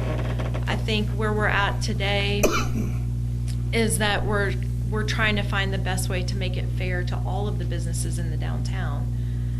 We have a lot of work has gone into, especially in the last couple of years, a renewed focus on improving downtown and highlighting it as an entertainment district. And ideally, we'd like people to very easily be able to go from one restaurant or bar or retail shop to another. And so I think from the city staff perspective and everything we've learned from our Main Street education and the Tennessee Downtowns program that we've been participating in for 2 years, we want it to be safe, walkable, attractive, and to be viewed as a district as a whole. So that's where our intent, where we're coming from. I do always want to be very clear with you when I think things are not working, and we've gone through a lot of iterations. I'm glad that Joseph Keller is here tonight, so I don't want to speak for him. If you have questions for him, I think he's here so he can provide those answers. We both have stayed in pretty regular communication, Winston Brooks and Joe Keller and myself, and I think over time, the way things have evolved, there are a lot of improvements that have been made that are temporary, and they're not at all his vision for the property. These are temporary measures, but we are having some kind of serious issues come up, and one of the temporary solutions that we've come up with is the purchase of these barricades to control the crowds, to be able to make sure that we know alcohol isn't leaving or entering this space, and that we know that people who may be underage are being kept out of that space. But then we've had other property owners who are questioning whether that is something that the city should be doing. Should we be allowing the public alley to be closed for what appears to be benefiting one business and possibly at the detriment of other businesses, or the ability of their patrons to use the alley? So I just say, this is what happens. There's lots of good intent behind everything, but there's good and bad. There's issues being created. I just know that when in 2016, were you on the board then, Ray? Yes. Yes. 2 of us were on the board. You may have approved it, I did not. I never did approve, closing the alley down. Probably still don't. I get the intent of trying to make that where it's safe, but, I said then and I'll say now, once we do something like this, it's very hard to go back and change it. You want to make it safe. I get the idea of barricading that off, but, you're doing it for one business downtown. You've got another business that's complaining now that it looks like we're giving him an unfair advantage. In reality, if we approve this lease, we are. So, I don't know. If we'd have never approved the Ballards to begin with, we probably wouldn't have this discussion. I do know that we feel like one of the disadvantages of our downtown district is that we don't have public gathering spaces. We don't have a center plaza or, we have a park on the other side of the railroad tracks from the main downtown businesses. So we have really looked at the alleys as the potential gathering space for the future. And so, that's in another way why I would say we're not opposed to the placement of the bollards or the posts, because I do think over time, the busier and more people that are coming down to downtown, those alleys could be used as our public gathering spaces. And you've seen that some, again, we haven't realized our full vision for it, but on the opposite side of the street where the Blairs are, their antique store, they have the similar problem to what caused you to close the alley next to London's, and it's that when the train comes through, people, instead of waiting and being patient, they immediately want to fly through those alleys and they speed through them. And that's one thing where I would say, again, maybe we haven't taken an even-handed approach. We solved the vehicular traffic issue on one side of Lincoln, but we didn't solve it on the other. We still allow people to cut through that alley. Ma'am. So, Okay, so prior to the Ballards, you still had London's and you still had Daddy Billy's, and Daddy Billy's had just created their outdoor venue. Obviously, they don't have to have use of the alleyway to conduct their business. However, with the special events permit and with the vision that Mr. Keller has created, it almost in itself, by granting him a special events permit, in my opinion, grants an easement of necessity. Now, the reason that you want the lease at this point is because of, as Mr. Worsham stated, your indemnification clause and your insurance policy for liability. Without that lease in place, we obviously are not going to be, even if you say, okay, you've got to serve your alcohol and everybody's got to stay on this side, or you've got to be in this side. We know that there's going to be foot traffic, and we know that both sides are most likely going to be serving alcohol. Do we as a city want to be liable for what happens in that easement or in that alleyway? And my answer is absolutely not. The Ballards are already there. It's already been closed to vehicular traffic. Why don't we indemnify the city and look at it from a liability perspective? Also, in my personal opinion, is a little public safety with some removable barriers that you can easily pick up and move out of the way. I think if you have an occupancy threshold and you say, if you are at this many people, if you have this many patrons, and it's past this time on a Friday and Saturday night, those barriers are easily removable. I went on a Friday night to look at some of the problems and issues that they were having. Mr. Keller was not there, but hopefully your guys said that I came by, and I stayed, and I watched and I looked at all of the issues, and I spoke to the law enforcement personnel that came out and did their walkthroughs, and I asked them about the barriers and how did they feel and how did it affect them and being able to affect public safety. And they said, oh, we love the barriers. The barriers make our job that much easier. So from a liability perspective, and that's all really we need to be concerned about. We do not need to tell this man how to run his business. And we need to just be concerned with what we are doing to protect the citizens. That's all I'm going to say. My question from a legal standpoint, if the bollards were not there, period, would we have an indemnification problem? If we would have never approved them, if we yanked the bollards?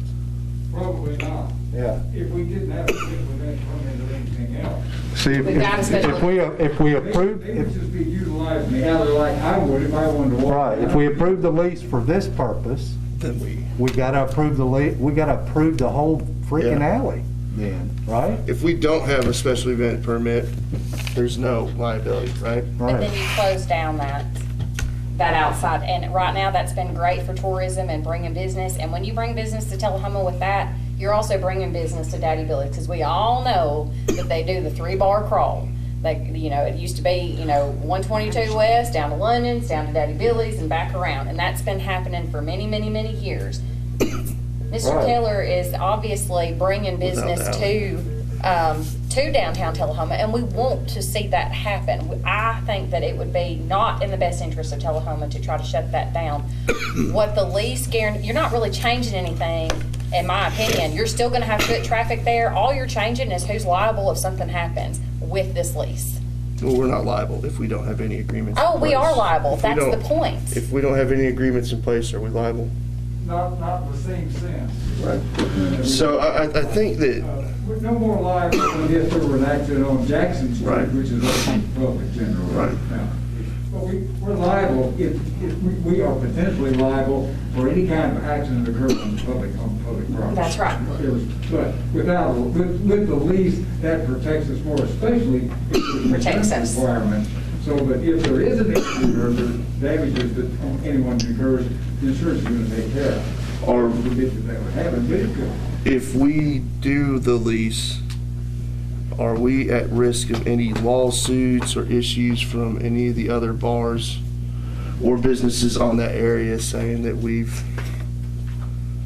shown favoritism or we've created problems from that? Does that open us up to any other? Well, obviously, there's criticism about that, and as you probably know, rule number 1 in the law is anybody can sue anybody else for anything. Right? Now, sure, well, we're at risk right now. if somebody wants to do it. But you're not tempering in whole the use and enjoyment of Daddy Billy's or any other business or patrons from walking through there. I've been down there. They did not stop anybody from being able to pass through. And in fact, if you're only putting the barriers up at a certain time period, in which really that downtown area is really closed to 21 and up patrons anyways, they're not stopping anybody from going through there. But I think it's an extra, safety, precaution to do so. And we can't act like those barriers or that lease will inhibit anybody from being able to enjoy going to the other areas, because it doesn't do that at all. Mr. Perry, the lease is a non-exclusive lease, meaning they have the right to use it for their purposes, but it's still open to the public for our purposes. So it's not that they can preclude anyone else from using that. Right. So Daddy Billy's problem, the length, let me understand. Was the issue there the length of the barricades they thought were blocking? Was that the issue? Well, and that's where I would say, I know that Alderman Amacher had one experience down there, but I know I heard from another alderman just today that had a very different experience and was not allowed to walk freely through the alley. Yeah, I've heard both. And I think, if we could ask Chief Williams or Winston Brooks what they've heard, the complaint has been that people have not been permitted to go through that area. And so it hasn't been left open to pedestrians. What I would say to that, and again, I think I want to give you an opportunity to speak, but what I would say is maybe poor execution is what the problem is. And so I think if it were operated properly under the conditions that this board sets, and that may create an enforcement problem for us, because then we have to make sure that, I guess, every Saturday night that the conditions you set are being followed. But if the conditions were followed, I think we wouldn't have these complaints. Right. For instance, I'll share an exact circumstance. We had a conversation out there about the barricades. I said, we're already getting complaints. People don't like the barricades. Some of your fellow business owners don't like the barricades being put up. We understand that from a safety perspective and from really his licenses require that he controls that area, that he knows minors are not being served, that he knows alcohol isn't leaving the area. The only way for him to do that was to have these bouncers and to control that alley and not let a large crowd of people gather there. So we're sort of between a rock and a hard place with that. I know one business is complaining, but I know it's functional. So we allowed it, but we said, do not put them up until as late as possible in the evening, 9:30 at the earliest. And then we had a complaint on a recent Saturday where, and I understand it was mistakes happen with employees, but the barricades were up in the middle of the afternoon. 3 o'clock in the afternoon, one of our sergeants went over and had the employees take them down. But that is what creates the feeling that it's not working and that there's a problem. So does that help? I think what you're looking for is, are we philosophically okay with it? I am, and I don't have any other questions, but with some of the kinks worked out. Yeah. The restrictions on use. That was really my first question of all of you is, I need to kind of take the temperature and know if you're just fundamentally opposed to the idea of closing the alley. Let me know that so that we don't waste time bringing you, because we've already spent months working on iterations of this, and so it just felt like, is it time to stop working towards it if whatever I bring you is going to be turned down? I'm fundamentally opposed to closing the alley with the compromise.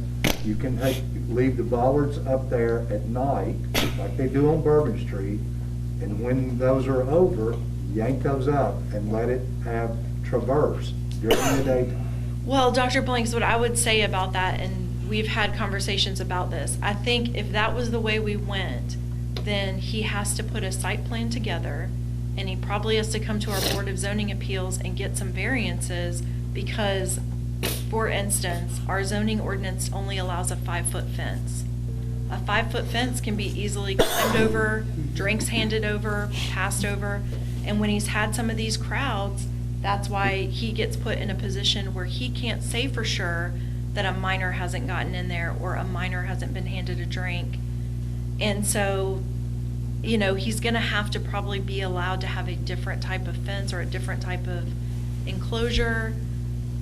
So anyway, I just share that with you. He also needs good direction from us. If the closing of the alley is not an option at all, it's not on the table, then that helps him probably make some other decisions about how he's going to use that site. And may I ask a question? So we're talking about a full closure of the alley, but there's still that sidewalk portion. Yeah, but it really, to control the crowds, it all has to be controlled. But that's at this point. At some point, I mean, I've talked with Mr. Keller, and it seems like he does have a grand plan for that area. When that grand plan is completed, that won't be an issue, correct? No, it'll still be an issue. I mean, if there's... You still have traffic flow back and forth. You'll still have traffic back and forth, but it'll be enclosed. Like the passing of booze across the thing is not going to be an issue if you have a high fence, right? Can you? No, I mean, he's doing a really good job now, but Yeah. we're not going to have, those ballards need to be up anyways, because there doesn't need to be When I car say traffic, I'm talking traffic. about We pedestrian. don't need to have car traffic through there anyways because of the businesses that are down through that area. There's no need for car traffic through there unless it's for emergency personnel and they have keys to take those down. So effectively, the alleyway's already closed. We're only I talking disagree about. wholeheartedly that it shouldn't be open to pedestrian, to vehicular traffic at some time. You know, there are people downtown that have come to me that are not in favor of the ballards. Yeah, I've heard those ones. So, you know, I'm their representative. I've got their backs on it. Can I Like I ask- said, though, if you'll put them up during time. the peak During a business certain hours, I can compromise with that. Right, But okay. put them up during the day. So, you know, your deliveries can be made, garbage trucks, Got it. mail, yada, yada, yada. Is that what their concern is? Deliveries, garbage trucks, et cetera? Well, I mean, there's different, I know Mr. Keller has, you know, their delivery schedules now because of COVID are not standard, you know, so they're varied and different one. You know, I think the different restaurants and bars down there use some of the same delivery people, but not all. So it can vary, but, you know, that hopefully will get back to a normal schedule eventually. I would love to see it open to certain part. Mr. Mayor, go ahead. I would not for 1 minute propose to Mr. Keller how to operate a wonderful business that he has down there. I think he could do a great job of that. But what I am fundamentally opposed to is leasing city-owned public property to an individual for his private use, to the exclusion of other people. So this lease is what our meeting tonight, this planning session is about, this lease. I am fundamentally opposed to the city leasing public streets to anyone, not just to here. We've had other situations come before the board in the past where someone wanted to lease part of the street for his business. We fundamentally always disagreed with giving away through lease or selling public property, Mr. which is our city street. Matt, I have a question. A minute ago, you said that this would not be an exclusive use agreement, though. So it would still be open to the other businesses and patrons and citizens to walk through. Really, the biggest change, again, to me, that I see with this lease is that the idea that he can operate his business effectively, that there will be an easement adjoining, essentially, the outside park and his, so patrons can walk back and forth, and it indemnifies us from liability. And that is the biggest, but we are not saying in this lease that he's the only person that can use this and he can use it in whatever fashion he deems appropriate. That's not what the lease says at all, am I correct? That's correct, yeah. So it's not an exclusive use. It is still open to public foot traffic, and he will be responsible for any restrictions as far as if we say, like Mr. Blanks was saying, you know, we don't want the ballards up but at certain times, or we don't want the barriers up but at certain times. But at any time, it's still open to foot traffic and other individual use.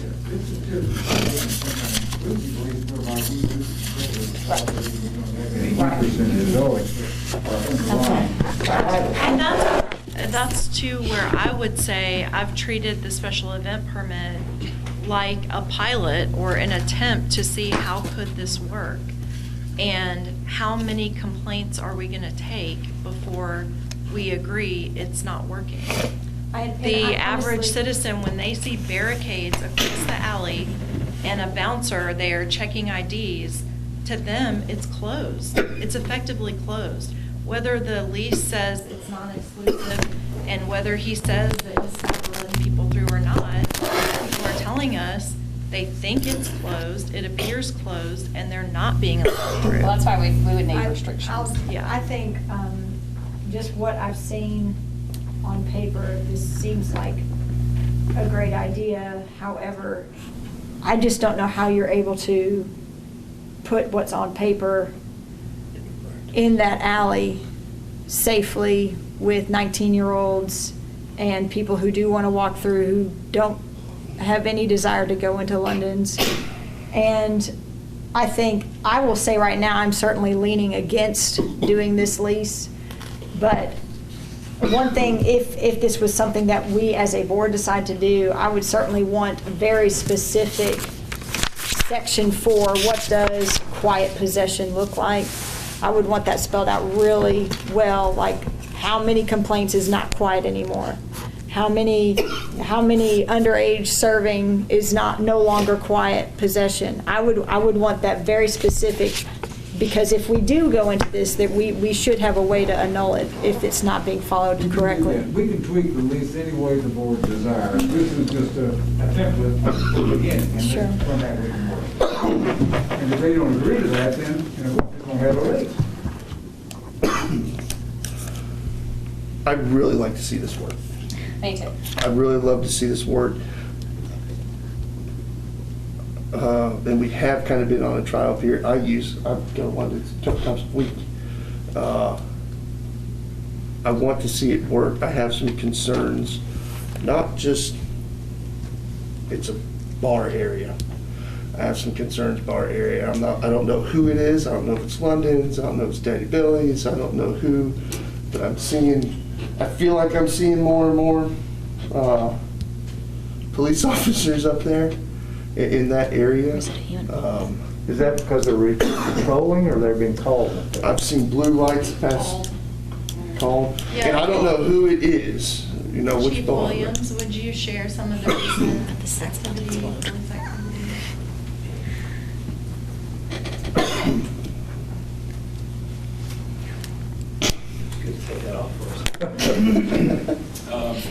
We have seen an uptick in recent police activity in the area.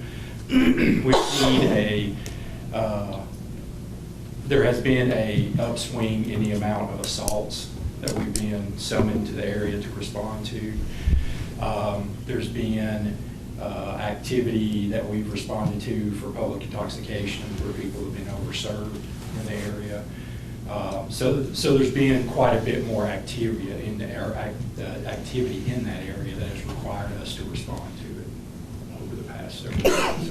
And when you say that area, we're including parking lots and the other business. We're talking about the district, not just. That's correct. Yeah, that's correct. I have a question. What is the time frame that there's a lot of the police activity? It's late into the evening. Late, like. I know I was out working one evening with night shift, and this was probably around 12:30, sometime in that area when we responded to a disturbance call over there. So with the barricade, so I know that we aren't telling people how to run their business. I would love to see this somehow be figured out. As an event producer, I've seen booze management, in every kind of park, random place in the world. We've built them out, and I feel like this is feasible to do in that space. It just, barricades aren't working. Alderman Almacher pointed out the thing that I always used on events in terms of booze. I feel like there's a way to make this work, but the execution right now needs to be tweaked significantly. And maybe, and I know that Mr. Keller also has a plan, this amazing plan for later on, that I think that, you know, if there is a fence, which it would require a variance, that would help deal with the movement, the people movement, right? So I think it's more, for me, I want to find a way for us to figure out this philosophically. So I also think that a 10-year lease is a little exorbitant. I noticed that that's what this was written out to be. I think it needs to be a much shorter, temporary. For a year. This one says this says 10 years. Section 2. His attorney may have Yeah. Oh, yeah. 2030. I was like, did I read that? Did I pull that out of any? No, it says. Well, the lease agreement that I prepared was for a year, Oh, and I was yeah. going to even put the reason that it was terminated on 30 days' notice if there's non-compliance with the provision. There is a 30-day notice provision. I read it, but this is a 10-year lease. Yeah, which is 2A a says little 10. Exorbitant, for sure. I think we need to rein that back. And probably it does need to be a year lease so that we can look back at that. And I think that like Mr. Blank said, that it would definitely have to have some specific, and Ms. Dunn said, some specific barricades can't go up before 10 p.m. on a Friday and Saturday night kind of thing. They need to be movable. So that we They can need to be movable. I think if You know, that kind of thing. Yeah. Their proposal was for the 10 years. Ours was for 1 year with termination. Right, we need to do this as a Back for 1-year 30. trial. Let's make sure it's working kind of thing before we hop into a 10-year lease. I think y'all. I am going to say one thing about that. I agree. Yeah. But I'm sure that as a business owner, it's a risk. Yeah. You know what I If mean? you want to put money in, and Yeah. I would want longer. What are you guys proposing? I'm okay with the 10-year. If we get it worked out, should we ask Joseph? Yeah, we ask- like, Just tell us what you think. he's like hanging out back there not talking. Yeah. With the mask, I can't read the expressions. Right. It's true that there has been a lot of challenges. When this COVID thing first started, you know, we voluntarily closed, you know, on the morning of St. Patrick's Day, and just stayed closed for several months, reopened for 12 days, closed for several more weeks. So we are closed just shy of 5 months total. What I was, you know, reading online, cities were using public spaces to where restaurants could move their tables out, and spread everything out, try to get as much in the fresh air as possible. That was my goal with just putting, I didn't want picnic tables and no hardscape and no bathrooms. That what is out there is not what I wanted, but I thought that it was necessary to get back to even a reasonable amount of sales to stay in business. So when we opened, what I didn't realize is that we were going to do no sales all day, and then do gigantic sales in a matter of a few hours at night. I've got a chart here that I've got my September of 2019 to compare with 2020, and in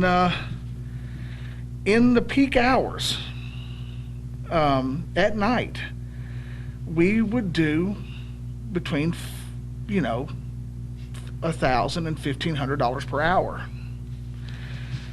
On some of our busiest nights, we have a $2,500 hour, followed by a $3,000 hour, followed by a $3,500 hour, a $4,000 hour, and nearly another $4,000 hour. Just, I mean, these are the type of sales that we couldn't anticipate doing. We thought we'd do 70% of what we were doing, not twice as much as what we were doing. And so we've scrambled to try to adjust to the problems with having no customers all day and then just a wave.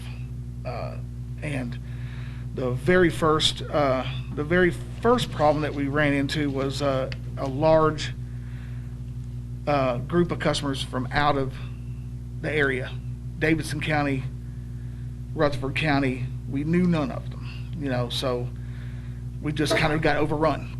It was terrible. My staff was ready to quit. They didn't. So I was like, well, what do we do? It's like, well, let's get some barricades and try to corral this crowd. So we did, and it worked out as far as keeping underagers outside alcohol and drugs out. For 3 or 4 weeks, they would just be liter bottles laying on the ground where people would just hide in the dark and pour their own drinks. And when you can't control what they ingest, you're going to have problems. And we did. We're still having a few problems, but we've been able to hire several security people. They're figuring out as like we are, trying to manage a space that's much larger than the interior of London's is a challenge that I didn't expect. I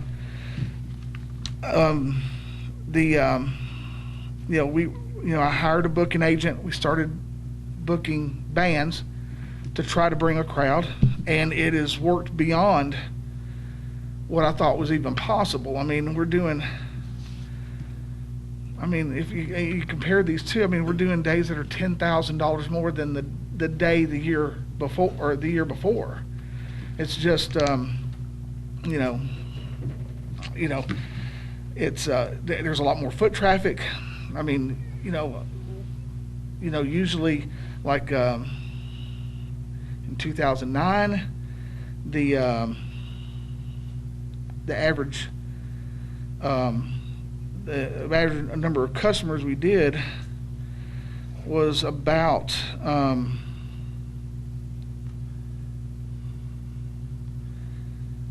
25 to 35 customers a day in 2008, 2000. That would be the average.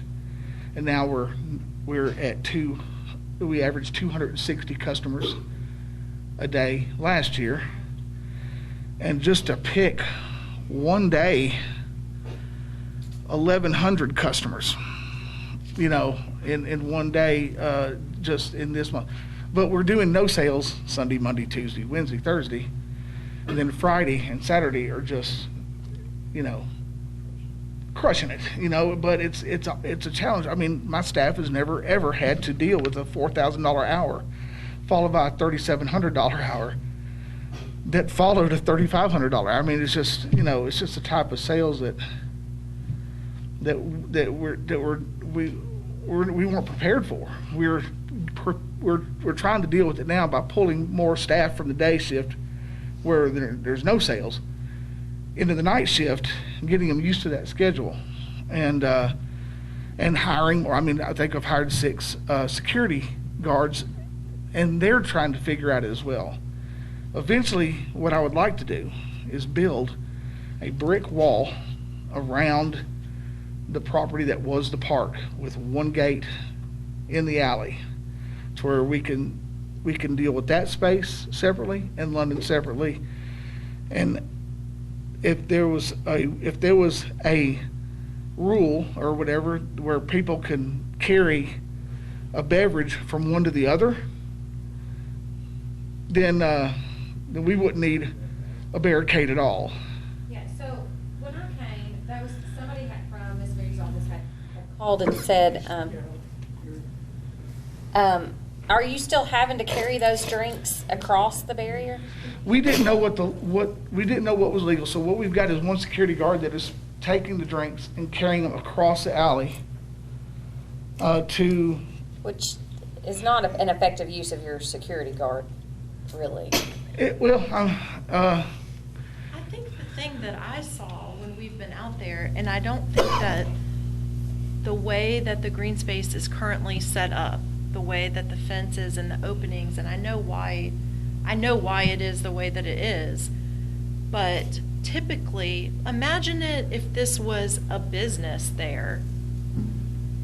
London's would be controlling the alcohol and beer and occupants inside of the doors of their business, and this business next door would be controlling the crowd that comes in and out of their doors. It's really not different than what happens between London's and Daddy Billy's. It's the same idea. And we didn't have to give up or lease any of the alley to allow people to walk from London's to Daddy Billy's. I think, so what we had talked about at one time was treat these entrances to your green space just like you would a doorway.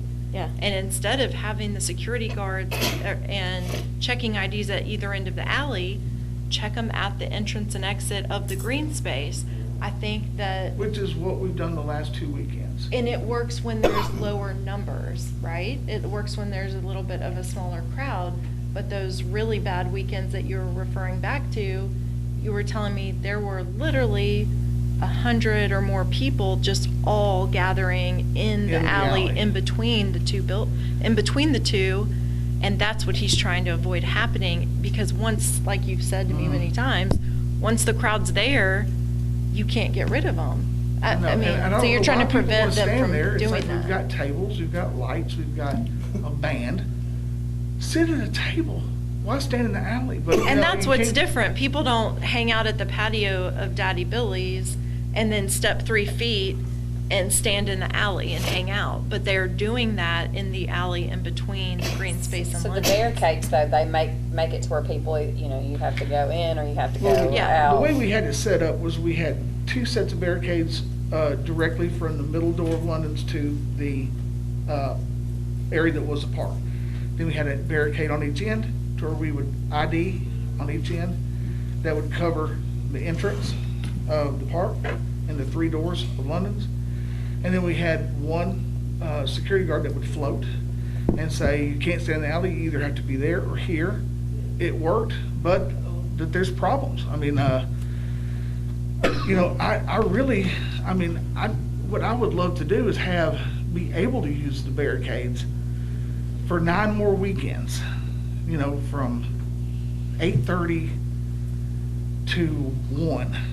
And then hopefully I could show these type of sales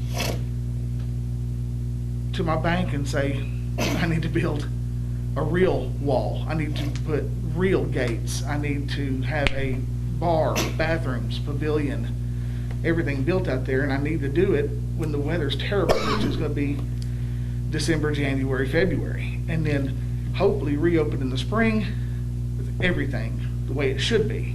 And that's why we need some clear direction. I think each of us need it, because what typically would have happened with a new business like this opening is they have to get an occupancy permit from the city to operate. That didn't happen here. I mean, a lot of things are not your typical, and I feel like I can defend that. COVID hit, we have an anchor in our downtown in London's, and yeah, we were as flexible as we could possibly be to try to help him keep his business. And I don't think there's anything wrong in that. They've given me a great deal of help, and But I appreciate it. But then I would just add that, but now what we never envisioned, just like you said, we never envisioned a full occupancy London's and a full occupancy outside and people trying to gather in the alley. Oh, and by the way, Daddy Billy's is full. Well, as far we as never the interior of imagined that when we're London's, the working interior through of this. London's is not full. It's very sparse inside. Where our sales are at or outside in these few hours of a weekend. But what we have to do now, as we move back more towards normal, is you do have to put a plan together, and we've got to get to that occupancy permit and meet all the requirements.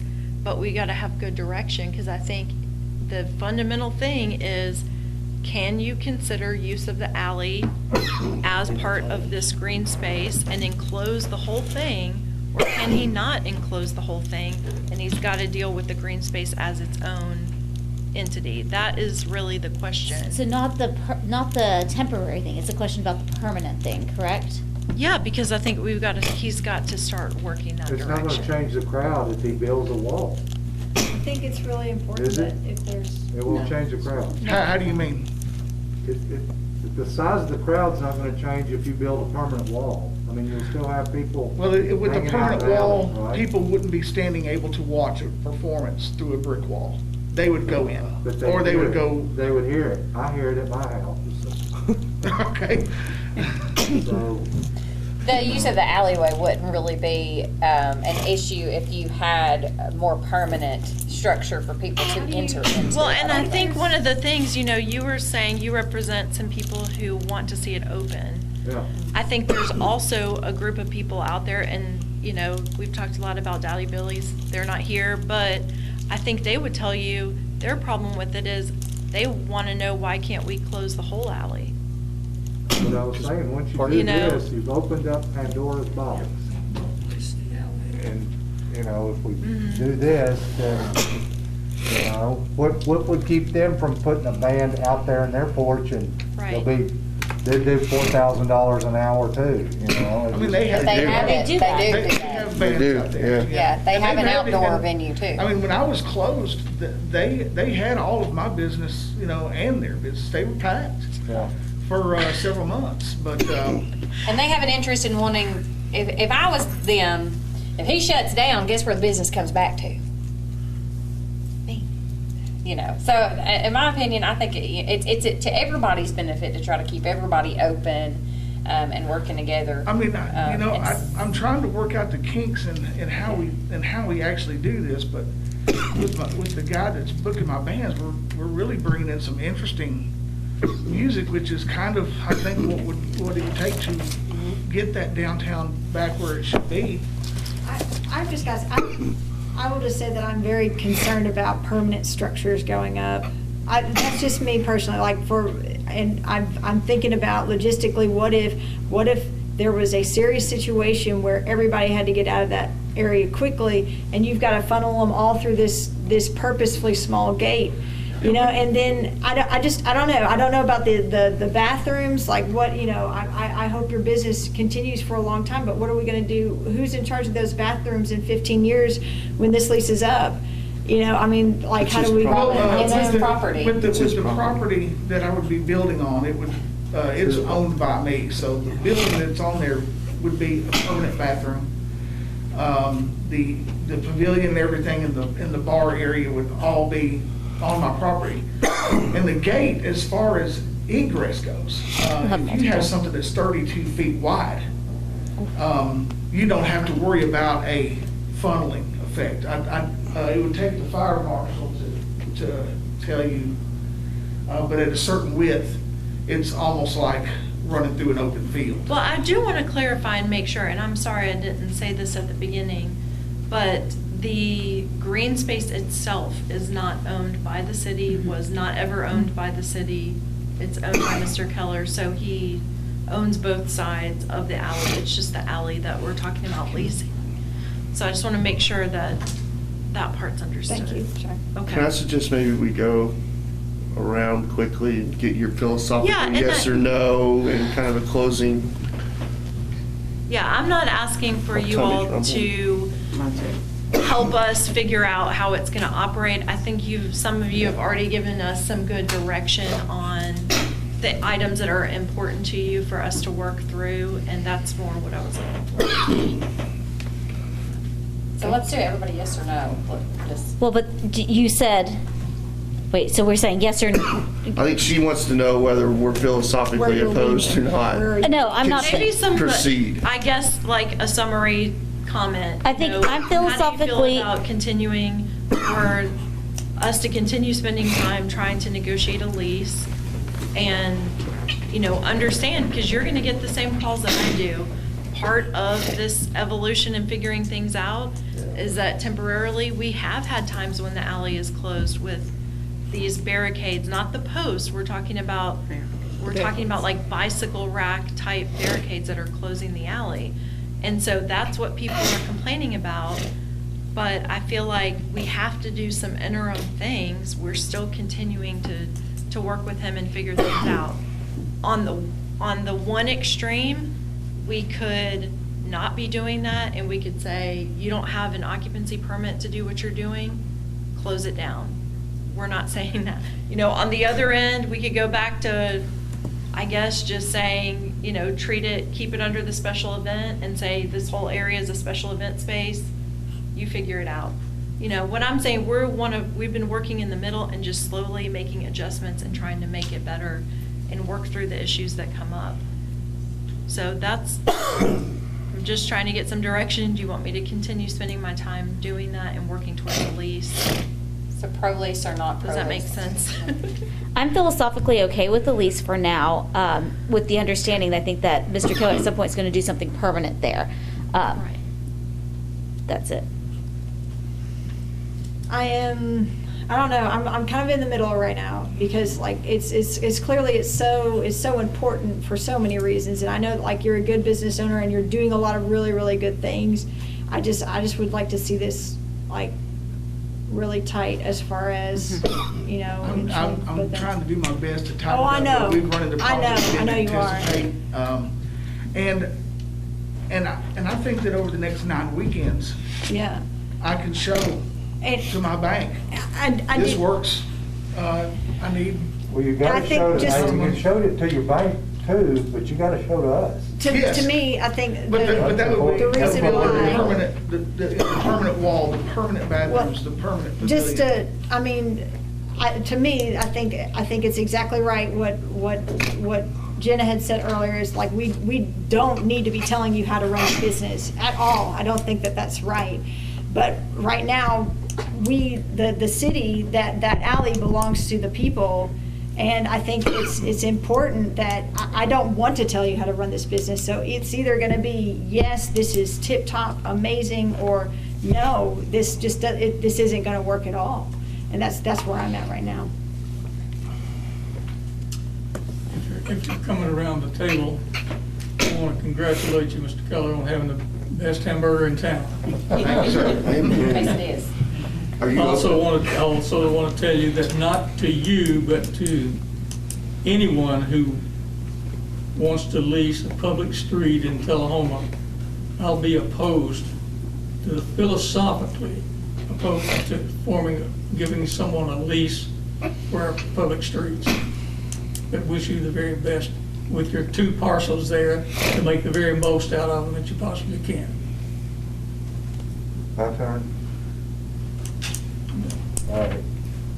If you could pull the bollards that the time period I said, do whatever you gotta do to make your business grow. My turn? Yep. How long have you been using the cover charge? We started a few weeks ago when we started putting live music outside. Okay. Have you seen a decrease in like the fights and all that since you've had the cover charge? Well, yes, and we got more people to deal with trouble. Okay. Whenever people that would refuse a cover charge are usually the type that, you know, would be more likely to fight. In my opinion, you know, when somebody's like, I'm not going to pay $5 or $10 to see the band, and the people that would are less likely to cause trouble. Not to say there's no trouble.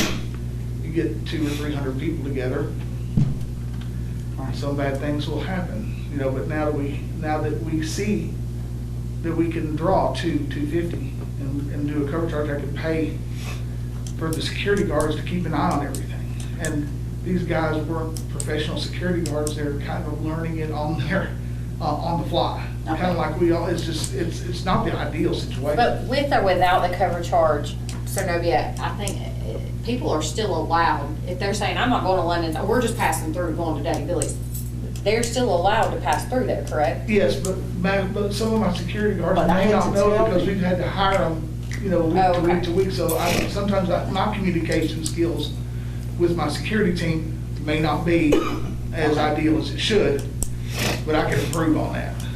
You know, the last several weeks for me have been, I haven't been able to concentrate on my business as much as I wanted to, but now I can. Okay. And so I'm able to deal with a lot more issues.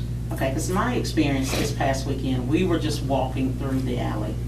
And we did get some pushback because they wanted us to pay $5 to just walk through the alley. And I told them I'm not paying $5 just to walk through this alley. Right, and they shouldn't have done that, but I may have not told that particular person that.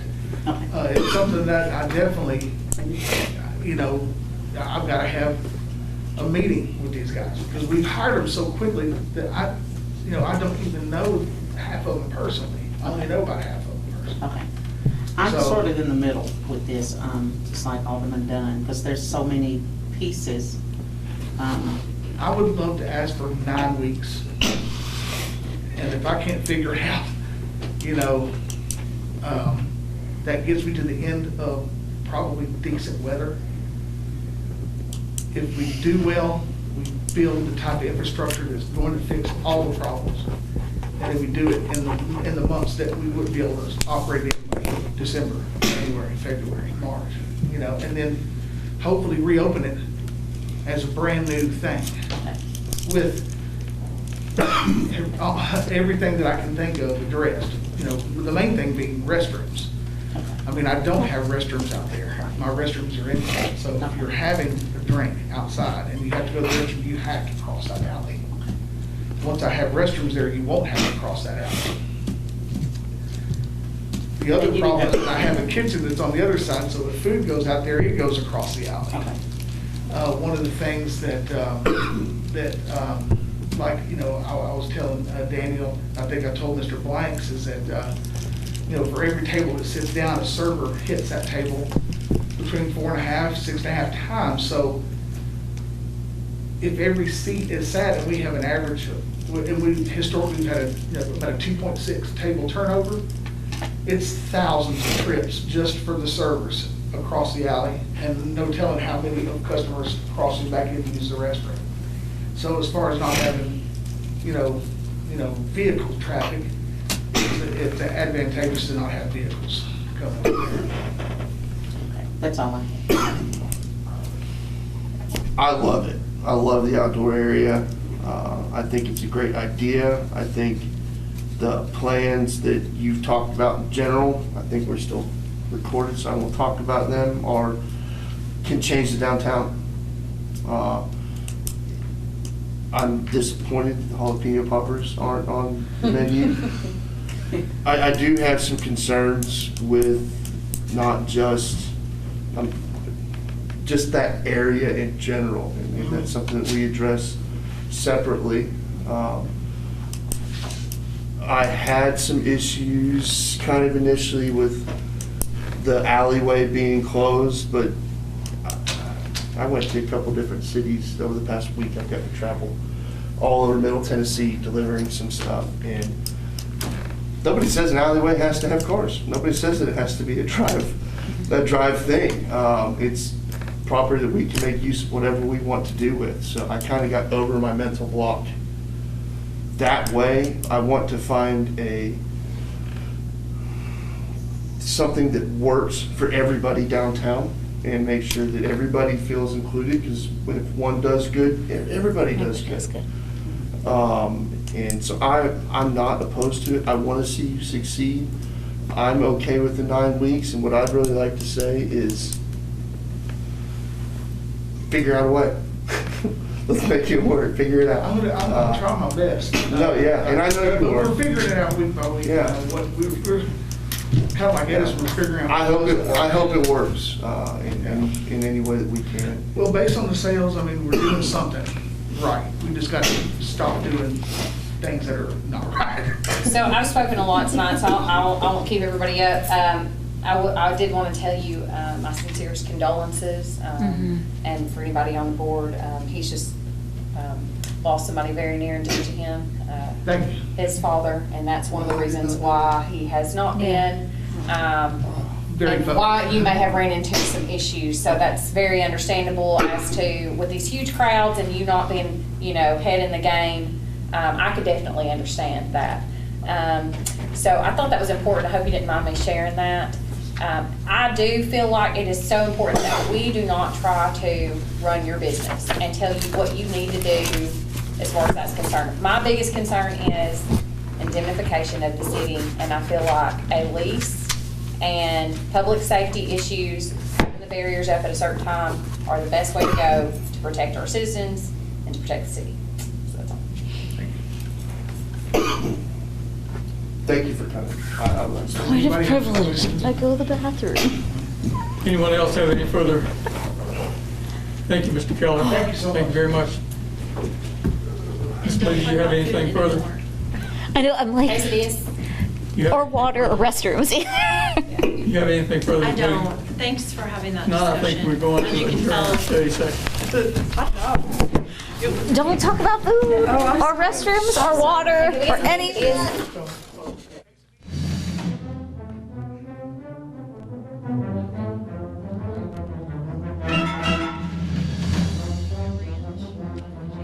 On anything, right? On anything.